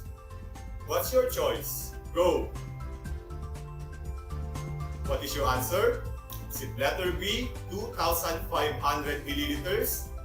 Exactly right. That's great. Last item, number 5. Which statement makes sense? A. A bottle of juice holds 350 milliliters. Or B. A glass holds 1 liter of water. Can you figure this out fast? Go! What do you think is the answer, children? Yes, it is letter A. A bottle of juice holds 350 milliliters. Nice going! You are doing a good job. Well done, grade 5 learners. We are now ready for our next lesson. Today, we will learn about solving routine and non-routine problems involving volume of a cube in real-life situations using appropriate studies and tools, page 313 on your 21st Century Mathematics Learners material. How will you do it? Don't worry, I'm here to guide you throughout the lesson. Let's read, analyze, and solve the following problem. James works in a cheese factory. He is assigned in the cubic cheese section where he is packing little cubes that measure 1 centimeter on each side. He is to put them in a bigger cube that measures 5 centimeters on each side. How many small cubes will fit in the bigger cube? But before we find the answer, do you know where does cheese come from and its benefit to our body? Cheese is a dairy product derived from cow's milk and other sources. It is a great source of calcium for stronger teeth and bones, protein for building muscle masses, vitamin A for good eyesight, and zinc that helps the immune system fight invading bacteria and viruses like COVID-19. Let's continue. In order to solve routine and non-routine word problems, let us apply the 4-step plan. The UPSC. Understand, plan, solve, and check. Do you still remember these, children? Understand. Identify the question and the relevant facts. Plan. Choose the strategy. Understand. Perform the strategy. And check, verify if the answer is correct. That's the way to do it, children. Acha! Now, let us apply these steps. Step 1, understand what is asked in the problem. That's right, the number of the small cubes that will fit in the bigger cube. What are the given facts? Good! The little cubes of cheese measure 1 centimeter on each side, and the bigger cube measures 5 centimeters on each side. Step 2, plan. What strategy will we use? Alright, let us compute first for the volume of the small cubes that measure 1 centimeter for each side. Then find the capacity of the bigger cube with 5 centimeters on each side. What is the formula in solving for volume of a cube? Can you tell? Right on! The formula in solving for volume of a cube is volume equals side times side times side. We are now ready to proceed to the next step. Step 3. Solve. Using the formula volume equals side times side times side, let us substitute the given value. For the little cubes, volume equals 1 centimeter times 1 centimeter times 1 centimeter. 1 centimeter times 1 centimeter gives 1 square centimeters times 1 centimeter. Volume equals 1 cubic centimeter. Hence, 1 little cube has a volume of 1 cubic centimeter. For the bigger cube, volume equals 5 centimeters times 5 centimeters times 5 centimeters. 5 centimeters times 5 centimeters equals 25 square centimeters times 5 centimeters. Volume equals 125 cubic centimeters. Therefore, the bigger cube can hold 125 cubic centimeters. To find how many small cubes will fit in the bigger cube, let us simply divide the capacity of the bigger cube by the volume of the small cubes. That is 125 cubic centimeters divided by 1 cubic centimeter. Therefore, the bigger cube can contain 125 smaller cubes. Step 4. Check. The volume of the small cube is 1 cubic centimeter. The bigger cubes measures 5 centimeters on each side. So, one layer of the bigger cube can accommodate 5 by 5, that is 25 smaller cubes. Because it is a cube, there should be 5 layers. Therefore, 25 times 5 equals 125 small cubes. Can you follow, kids? You're on the right track. We are now moving on to the next example. An antique wooden chest is in the form of a cube. Its edge measures 40 centimeters. What is the volume of the wooden chest? Step 1. Understand. What is asked? Well said. The volume of the wooden chest.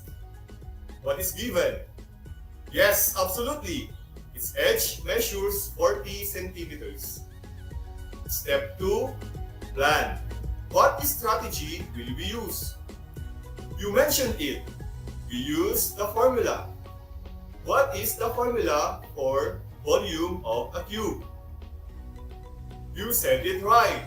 The formula is volume equals side times side times side. Step 3. Solve. To find the answer, let us substitute the given value in the formula. Volume equals 40 centimeters times 40 centimeters times 40 centimeters. 40 times 40 equals 1,600 square centimeters times 40 centimeters. Volume equals 64,000 cubic centimeters. Its volume is 64,000 cubic centimeters. Step 4. Check. Using the formula volume equals side times side times side, we can check our answer. Substitute the values. 64,000 cubic centimeters equals 40 centimeters times 40 centimeters times 40 centimeters. 40 centimeters times 40 centimeters gives 1,600 square centimeters multiplied by 40 centimeter, that is 64,000 cubic centimeters. Therefore, the volume 64,000 cubic centimeters is correct. How are you getting along, kids? I hope you can now follow the steps in solving word problems. Let us try the last example. Find the measurement of a side of a cube with volume of 729 cubic centimeters. Step 1. Understand. What is asked? You are right. The measurement of the side of a cube. What is given?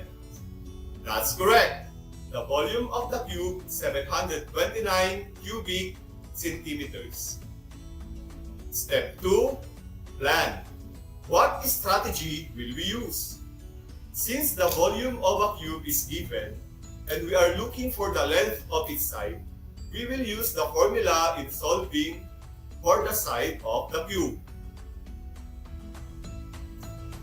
Step 3. Solve.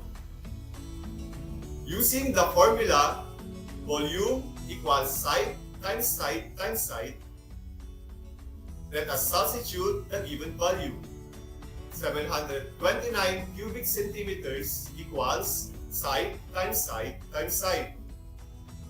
Now, think of a number that will multiply 3 times to itself and you will arrive to 729. Your knowledge on cubes of numbers will help you find the answer easier and faster. Look at this table, children. Number 1, to find the volume, multiply 1 times 1 times 1. The cube is 1. For number 2, the cube is 8. Number 3, the cube is 27. Number 4, the cube is 64. Number 5, the cube is 125. Number 6, the cube is 216. Number 7, the cube is 343. Number 8, the cube is 512. 9, the cube is 729. And for number 10, the cube is 1000. Based from the table, children, what number gives us the cube of 729? Perfect! It's 9. You can see from the table that 9 gives the cube of 729. Step 4. Check. Using the formula, volume equals side times side times side, substitute the given values. 729 cubic centimeters equals 9 centimeters times 9 centimeters times 9 centimeters. 9 centimeters by 9 centimeters gives 81 square centimeters times 9 centimeters. 929 cubic centimeters equals 729 cubic centimeters.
Metal cube with sides 10 centimeters.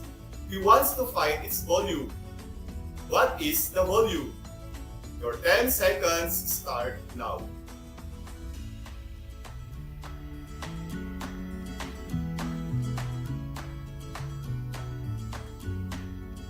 Time is up. Let us see if you got the correct answer. Step 1. Understand. What is asked? Yes, the volume of the metal cube. What is given? Good! The metal cube with size 10 centimeters. Step 2. Plan. What is our strategy? Great! we use the formula. What is next? Yes, step number 3, solve. Using the formula, volume equals side times side times side, substitute the given value. Volume equals 10 centimeters times 10 centimeters times 10 centimeters. 10 times 10 gives 100 square centimeters times 10 centimeters. Volume equals 1000 cubic centimeters. So, the volume of the metal cube is 1000 cubic centimeters. Step 4, check. Again, using the volume equals side times side times side, substitute the values. 1000 cubic centimeters equals 10 centimeters times 10 centimeters times 10 centimeters. 10 centimeters times 10 centimeters gives 100 square centimeters times 10 centimeters. 1000 cubic centimeters equals 1000 cubic centimeters. Therefore, our answer is correct. Number 2. One edge of a square room is 6 meters. What is the volume of air inside the room? Time starts now.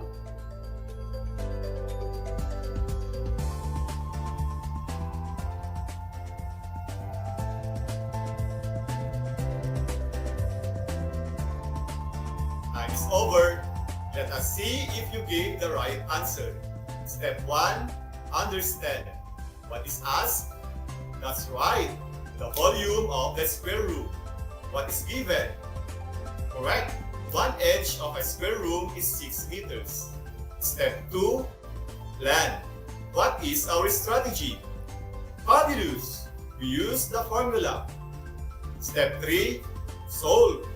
Using the formula, volume equals side times side times side, substitute the given value. Volume equals 6 meters times 6 meters times 6 meters. 6 meters times 6 meters equals 36 square meters times 6 meters. The volume is 216 cubic meters. Hence, the volume of air inside the room is 216 cubic meters. Step 4. Check. Again, using the formula, volume equals side times side times side, substitute the values. 216 cubic meters equals 6 meters times 6 meters times 6 meters. 6 meters times 6 meters equals 36 square meters times 6 meters. 216 cubic meters equals 216 cubic meters. Finally, our answer has been verified. Number 3. The volume of a cube is 343 cubic centimeters. What is the length of its side? You can use here the table of cubes of numbers presented earlier. You have 10 seconds to answer. Go!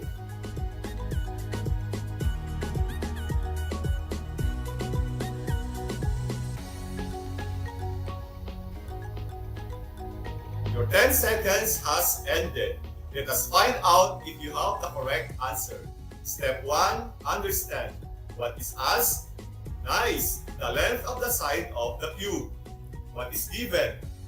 That's the one. The volume of a cube is 343 cubic centimeters. Step 2. Plan. What is our strategy? Outstanding! We use the formula. Step 3. Solve. Using the formula, volume equals S times S times S, substitute the given value. 343 cubic centimeters equals S times S times S.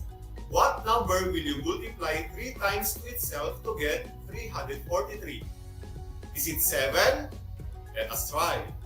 343 cubic centimeters equals 7 centimeters times 7 centimeters times 7 centimeters. 7 centimeters times 7 centimeters is 49 square centimeters times 7 centimeters. 343 cubic centimeters equals 343 cubic centimeters. So, the length of the side of the cube is 7 centimeters. Step 4. Check. Again, using the formula, 3 equals S times S times S. Substitute the values. 343 cubic centimeters times 7 centimeters times 7 centimeters times 7 centimeters. 7 times 7 is 49 square centimeters times 7 centimeters. 343 cubic centimeters equals 343 cubic centimeters. Hence, our answer, 7 centimeters, is correct. You have worked so hard today, children. I admire you for your active participation. You deserve a Math Talino Club. Follow me, kids. 1, 2, 3, 1, 2, 3. I'm Math Talino. Let us now wrap up our lesson. Today, we talk about solving routine and non-routine problems involving volume of a cube in real-life situations using appropriate strategies and tools. What are the steps in solving word problems? We follow the 4-step plan. Understand, plan, solve, and check. Hold on, children. We are not yet done. I still have something for you to do. This will be your post-listening activity after our broadcast. Turn your 21st century Math Blitz learners material, evaluate A, give what is asked number 1 to 4, page 360. You may seek the assistance of your parents, guardians, or siblings.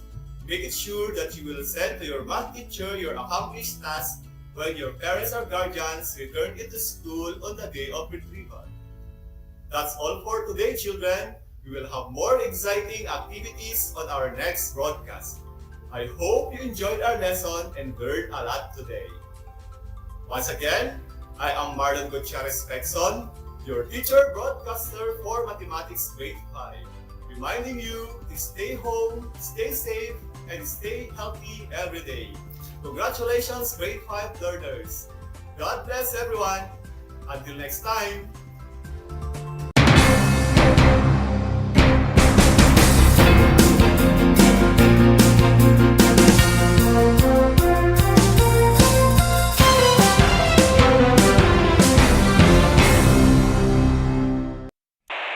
Bahagi mo Radyo Pilipino saan mang bahagi ng Pilipinas, saan mang bahagi ng mundo, anumang uri ng pamumuhay. Ito ang Kabahagi mo Radyo Pilipino, napapakinggan on air and online sa buong mundo sa pamamagitan ng www.radiopilipino.com. Impormasyong may kalidad at serbisyong may halaga, kasama katuwang Kapinoy. Kabahagi mo Radyo Pilipino. Radyo Pilipino.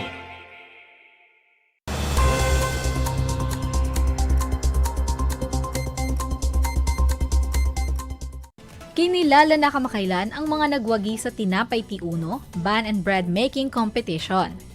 Ang Tinapay T1 ay isa sa mga programa ni Tarlac 1st District Congressman Jaime D. Cuangco, katuwang ang Department of Agrarian Reform Tarlac, Pelmico Flour, TESDA Tarlac at DTI Tarlac. Ito ay may layunin na i-promote ang livelihood at i-develop ang iba pang source of income ng mga tao sa pamamagitan ng pag-bake gamit ng mga sangkap o gulay na maaaring makita sa tahanan o accessible sa lahat.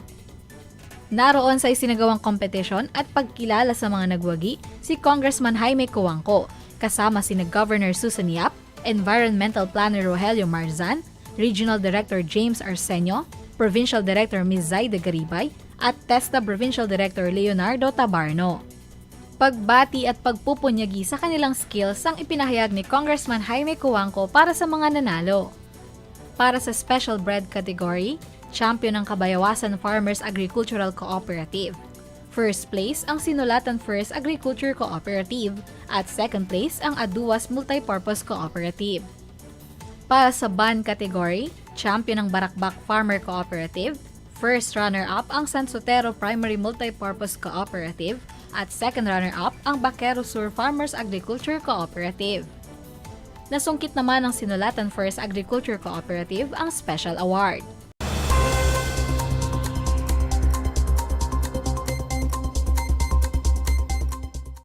Itinuro sa mga membro ng United Women of Paniki Patalan Chapter kung paano pinoproseso ang sweet potato upang maging negosyo at pagkakakitaan.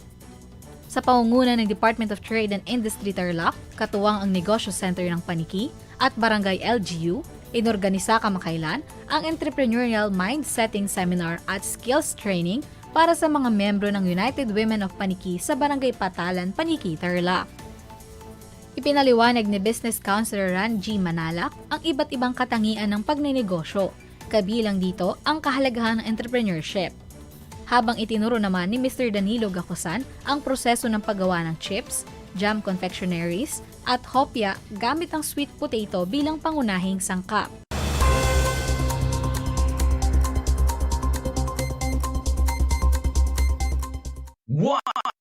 One FM.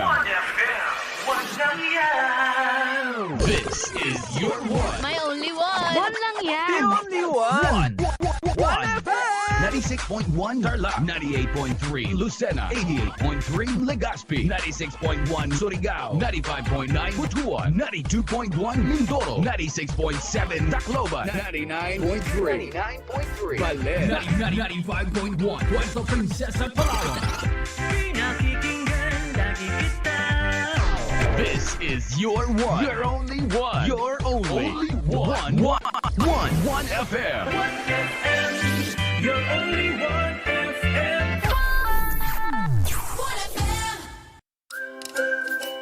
Alam niyo ba na ang Great Barrier Reef ay ang pinakamalaking living structure on Earth? Matatagpuan ito sa baybayin ng Queensland sa Australia. Ito ay pinamamahayan ng 3,000 coral reefs at 900 coral islands na matatagpuan sa ilalim ng Coral Sea. May haba itong higit sa 2,000 kilometers at makikita lamang sa outer space. Ngunit, dahil sa fragile coral colony nito, unti-unti na itong nasisira sa paglipas ng panahon at dulot na rin ng climate change, polusyon at man-made disasters. Alam nyo na, yan ang Great Barrier Reef. Ang Tagalog ay ang wika ng mga taga-Quezon, Batangas, Bulacan at ng iba pang katutubong nagsasalita nito. Ang Filipino ay ang pambansang wika batay sa tinadhana ng 1987 Constitution. Tara na at matuto ng salitang Filipino. Manood at makinig ng Aral TarlakHenyo sa RTV Tarlac, Channel 26 at sa bayang naririnig sa Radyo Pilipino, DZTZ 828 at napapanood din live sa FB page at YouTube channel ng RTV Tarlac, Channel 26. Manood at matuto ng ating mga aralin sa Filipino. Dito lang yan sa Aral TarlakHenyo. Ako si Ma'am Crystal May Aquino, ang inyong teacher broadcaster sa Filipino.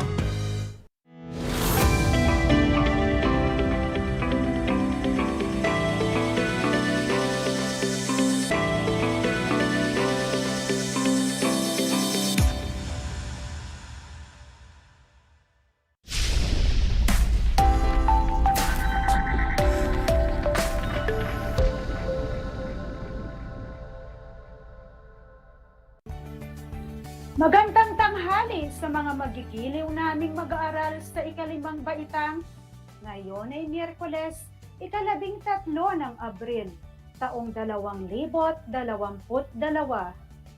Halina at matuto sa ating Project Shine Aral TarlakHenyo mula sa RTV Tarlac Channel 26 at sa sabayang naririnig sa DZTC 828 Radyo Filipino Tarlac at mapapanood din ito sa Facebook Live ng RTV Channel 26. Hatid ng DEPED Schools Division of Tarlac Province.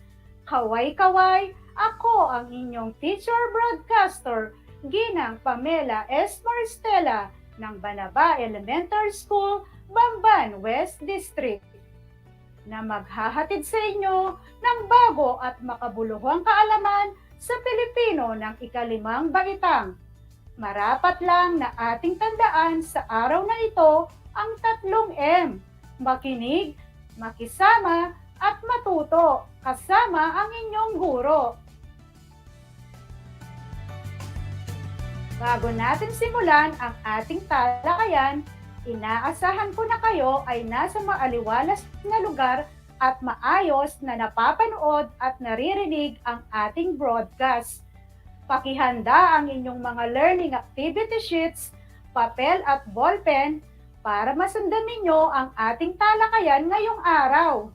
Kung meron kayong mga katanungan at nais bigyan ng linaw, maaari ninyong gamitin ang ating chat box na makikita sa inyong screen sa ating Facebook live stream.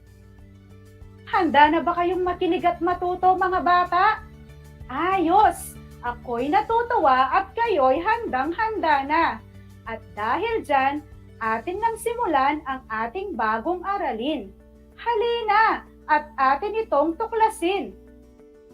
Ang ating tatalakayin sa tanghaling ito ay ang tungkol sa nasasabi, ang simuno at panaguri sa pangungusap. Pagkatapos mapakinggan ang episode na ito, kayo ay inaasahang masasabi ang simuno at panaguri sa pangungusap.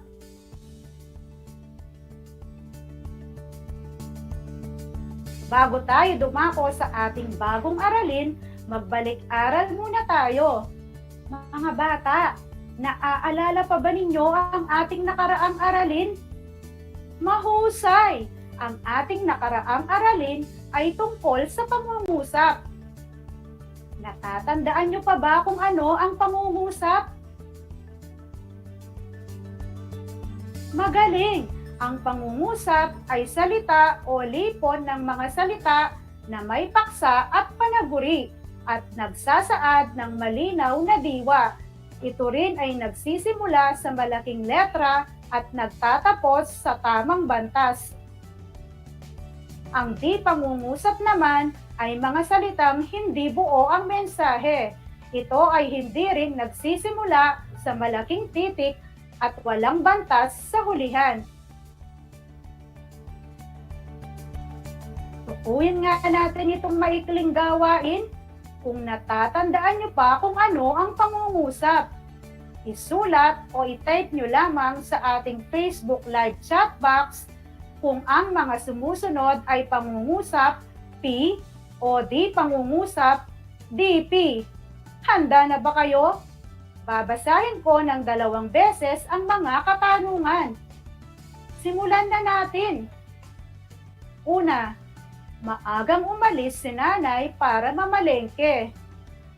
Maagang umalis si nanay para mamalengke. Tama, ito ay P o pangungusap.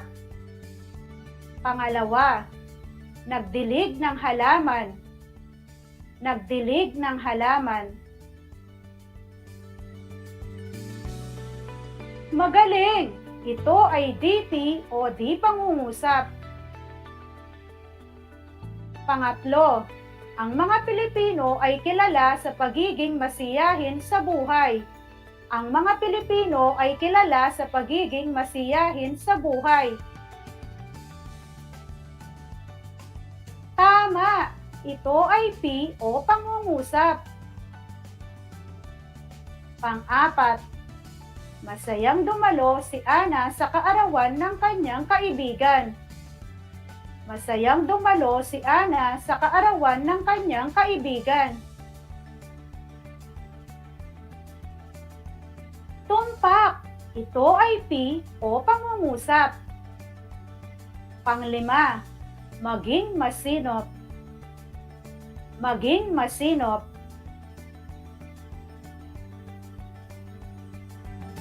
Napakahusay! Ito ay DP o di pangungusap. Nakatutuwa! At napakahusay niyo na agad sa pagtukoy ng pangungusap at di pangungusap. Natitiyak ko na kayang-kayang na rin sumulat ng wastong pangungusap. Kaya naman ay dumako na tayo sa ating susunod na aralin.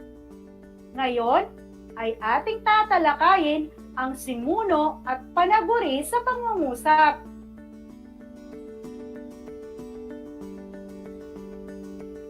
Handa na ba kayo?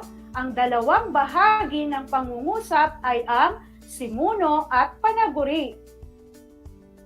Ang simuno ay ang paksang pinag-uusapan. Nakikita ito sa pamamagitan ng panandak, si, sina, at ang mga. Maaari rin itong panghalip o pangalan. Narito ang mga halimbawa ng pangungusap. Una, si Adan at Eva ay nangako na susunod sa lahat ng utos.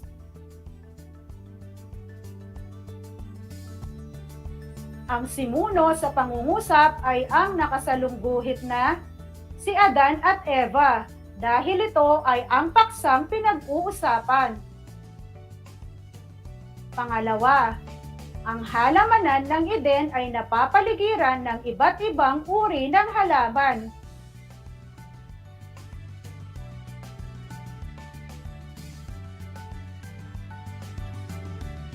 Ang simuno sa pangungusap ay ang nakasalungguhit na ang halamanan ng Eden dahil ito ay ang paksang pinag-uusapan. Panghuli, ipinagbabawal na kainin ang bunga ng punong kahoy.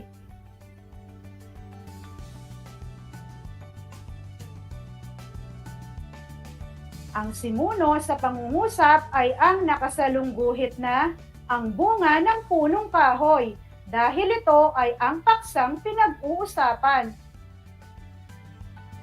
Tandaan, ang simuno ay hindi palaging nasa unahan matatagpuan. Maaari rin itong matagpuan sa hulihan ng pangungusap.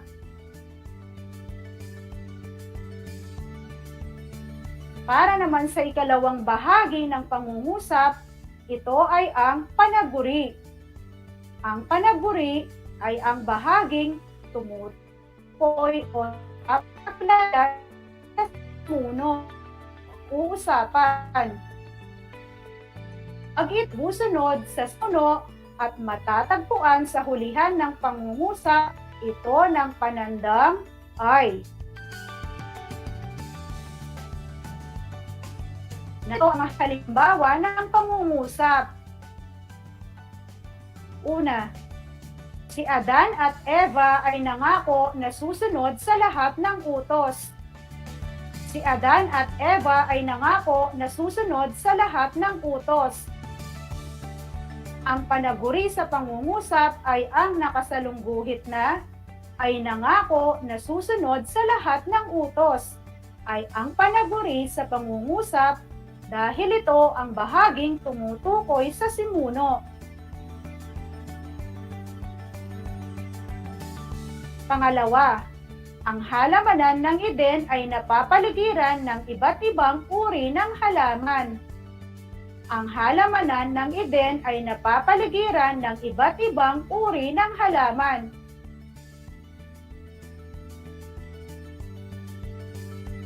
Ang panaguri sa pangungusap ay ang nakasalungguhit na ay napapaligiran ng iba't ibang uri ng halaman. Ay ang panaguri sa pangungusap dahil ito ang bahaging tumutukoy sa simuno. Pangatlo, ipinagbabawal na kainin ang bunga ng punong kahoy. Ipinagbabawal na kainin ang bunga ng punong kahoy. Ang panaguri sa pangungusap ay ang nakasalungguhit na ipinagbabawal na kainin ay ang panaguri sa pangungusap dahil ito ang bahaging tumutukoy sa simuno. Tandaan, ang panaguri ay hindi palaging nasa hulihan matatagpuan. Maaari rin itong matagpuan sa unahan ng pangungusap. Para malaman natin kung naiintindihan ninyo ang ating aralin, subukin natin itong gawain, kung saan isulat ninyo ang nakasalungguhit ay S kung ito ay tumutukoy sa simuno, at P naman kung ito ay tumutukoy sa panaguri. Babasahin ko ng 2 beses ang mga katanungan. Handa na ba kayo? Ayos! Tayo'y magsimula na.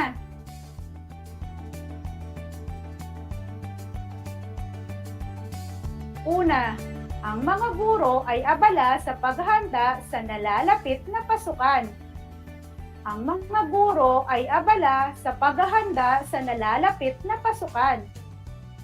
Ang salitang nakasalungguhit ay ang mga guro. Ito ba ay simuno o panaguri?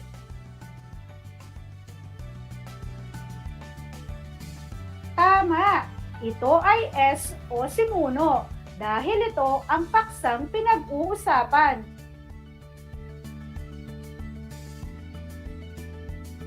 Ikalawa, maging ang mga bata ay dapat masanay sa pagharap sa kalamidad. Maging ang mga bata ay dapat masanay sa pagharap sa kalamidad. Ang salitang nakasalungguhit ay dapat masanay sa pagharap sa kalamidad. Ito ba ay simuno o panaguri? Napakahusay! Ito ay P o panaguri dahil ito ay hangbahaging tumutukoy o nagpapakilala sa simuno. Ikatlo, si Ginang Alma ay naglilinis sa bakuran. Si Ginang Alma ay naglilinis sa bakuran. Ang salitang nakasalungguhit ay naglilinis sa bakuran. Ito ba ay simuno o panaguri?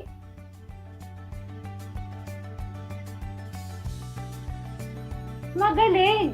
Ito ay P o panaguri dahil ito ay ang bahaging tumutukoy o nagpapakilala sa simuno. Pang-apat, ang mga opisyales ay nagpulong para sa nalalapit na pasukan. Ang mga opisyales ay nagpulong para sa nalalapit na pasukan. Ang salitang nakasalungguhit ay nagpulong para sa nalalapit na pasukan. Ito ba ay simuno o panaguri? Ang tamang sagot ay P o panaguri dahil ito ay ang bahaging tumutukoy o nagpapakilala sa simuno. Panglima, si Liza ay naliligo sa dagat. Si Liza ay naliligo sa dagat. Ang salitang nakasalungguhit ay si Liza. Ito ba ay simuno o panaguri?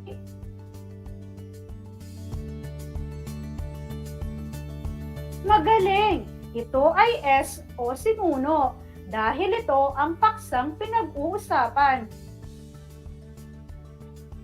Mahusay! Nakakatuwang kayang-kaya niyo nang isulat ang simuno at panaguri sa pangungusap.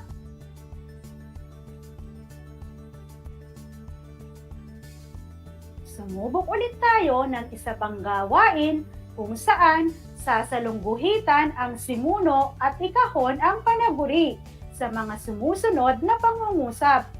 Babasahin ko ng 2 beses ang mga katanungan. Una, ang Goshen ay napakagandang pasyalan. Ang Goshen ay napakagandang pasyalan. Ang tamang sagot, ang Goshen. Ang ating simuno, kaya ito ang nakasalungguhit. At panaguri naman ay napakagandang pasyalan. Kaya ito ang nakakahon. Ikalawa, magaling na kumanta ng kundiman si Lani. Magaling na kumanta ng kundiman si Lani. Napakahusay! Si Lani ang ating simuno, kaya ito ang nakasalungguhit. At panaguri naman ay magaling na kumanta ng kundiman, kaya ito ang nakakahon. Ikatlo, napasigaw ng malakas si Aling Amelia. Napasigaw ng malakas si Aling Amelia.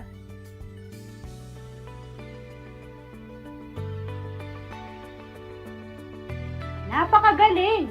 Si Aling Amelia ang ating sinuno, kaya ito ang nakasalungguhit. At Panaguri naman ay napasigaw ng malakas, kaya ito ang nakakahon. Pang-apat, sina Aina at Drasen ay masayang naglalaro ng badminton sa labas. Sina Aina at Drasen ay masayang naglalaro ng badminton sa labas.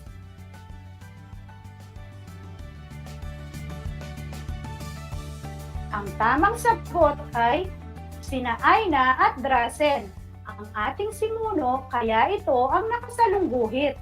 At Panaguri naman ay masayang naglalaro ng badminton sa labas, kaya ito ang nakakahon. Panglima, sila ay matalik na magkaibigan. Sila ay matalik na magkaibigan.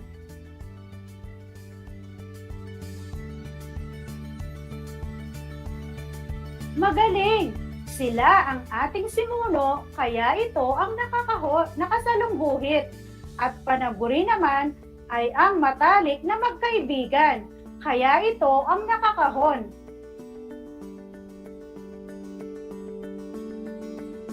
Tandaan natin, upang masabi natin ang tamang sinuno at panaguri sa isang pangungusap, ay marapat nating tandaan ang sinuno ay ang paksang pinag-uusapan at ang panaguri naman ay ang bahaging nagsasabi o nagpapakilala sa sinuno o paksang pinag-uusapan.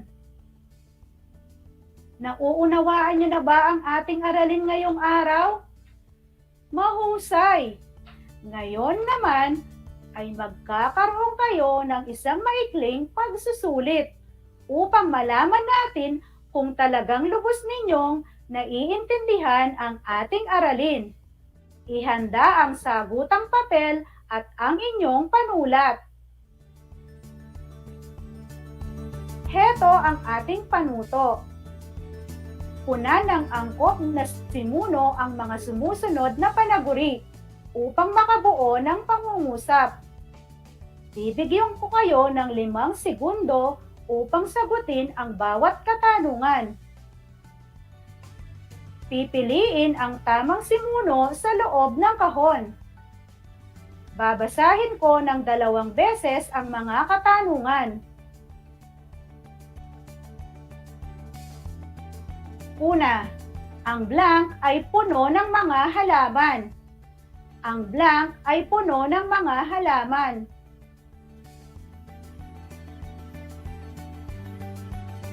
Pangalawa, ang aking blank ay abala sa pagtuturo ng aming mga aralin. Ang aking blank ay abala sa pagtuturo ng aming mga aralin.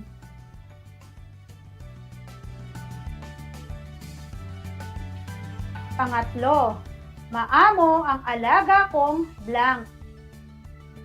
Maamo ang alaga kong blank.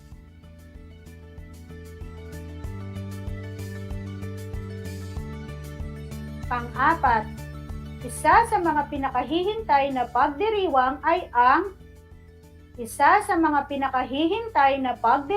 ay ang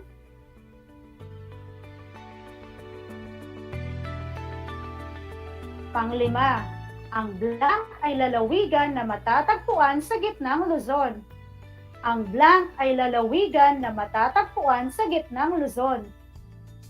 Bibigyan ko kayo ng 1 minuto para sagutin ang gawaing ito.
Ngayon, ating alamin kung tama ang inyong mga kasagutan. Para sa unang bilang, kung ang sagot ninyo ay paaralan, magaling! Ngayon, ating buuin ang pangungusap sa pamamagitan ng angkop na simuno. Ang paaralan ay puno ng mga halaman. Pangalawa, ang tamang simuno ay nanay. Ang aking nanay ay abala sa pagtuturo ng aming mga aralin. Pangatlo, ang sagot ay pusa. Maamo ang alaga kong pusa. Maamo ang alaga kong pusa. Pang-apat, ito ay Pasko.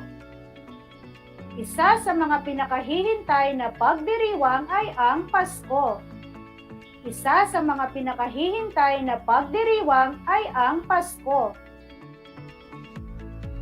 Panglima, ang tamang simuno ay Tarlac. Ang Tarlac ay lalawigan na matatagpuan sa gitnang Luzon.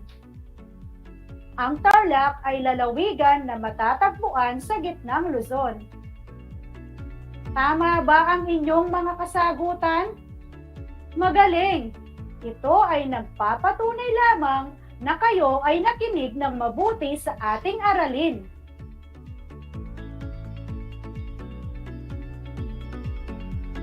Dumako naman tayo para sa ating karagdagang gawain. Magbigay ng 5 pangungusap, isulat sa loob ng bawat ulap ang simuno at panaguri na ginamit sa pangungusap. Isulat ito sa sagutang papel.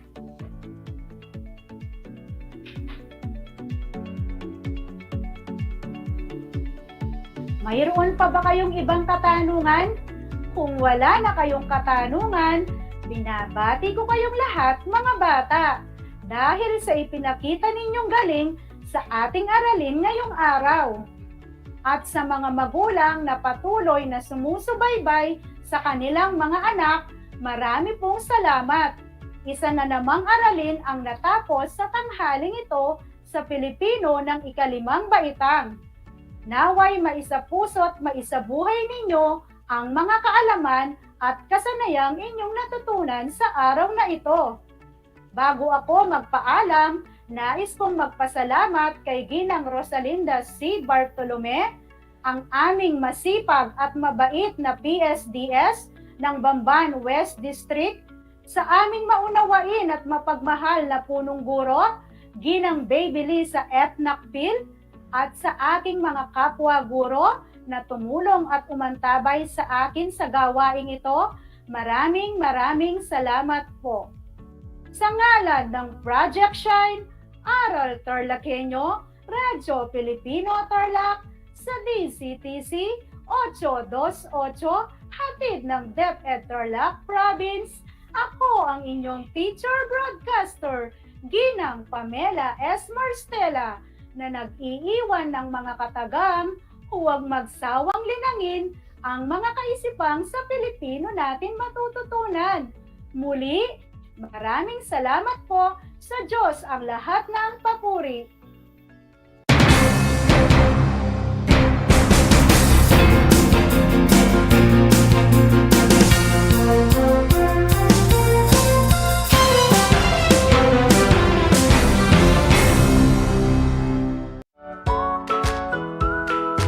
How are you today? Hello.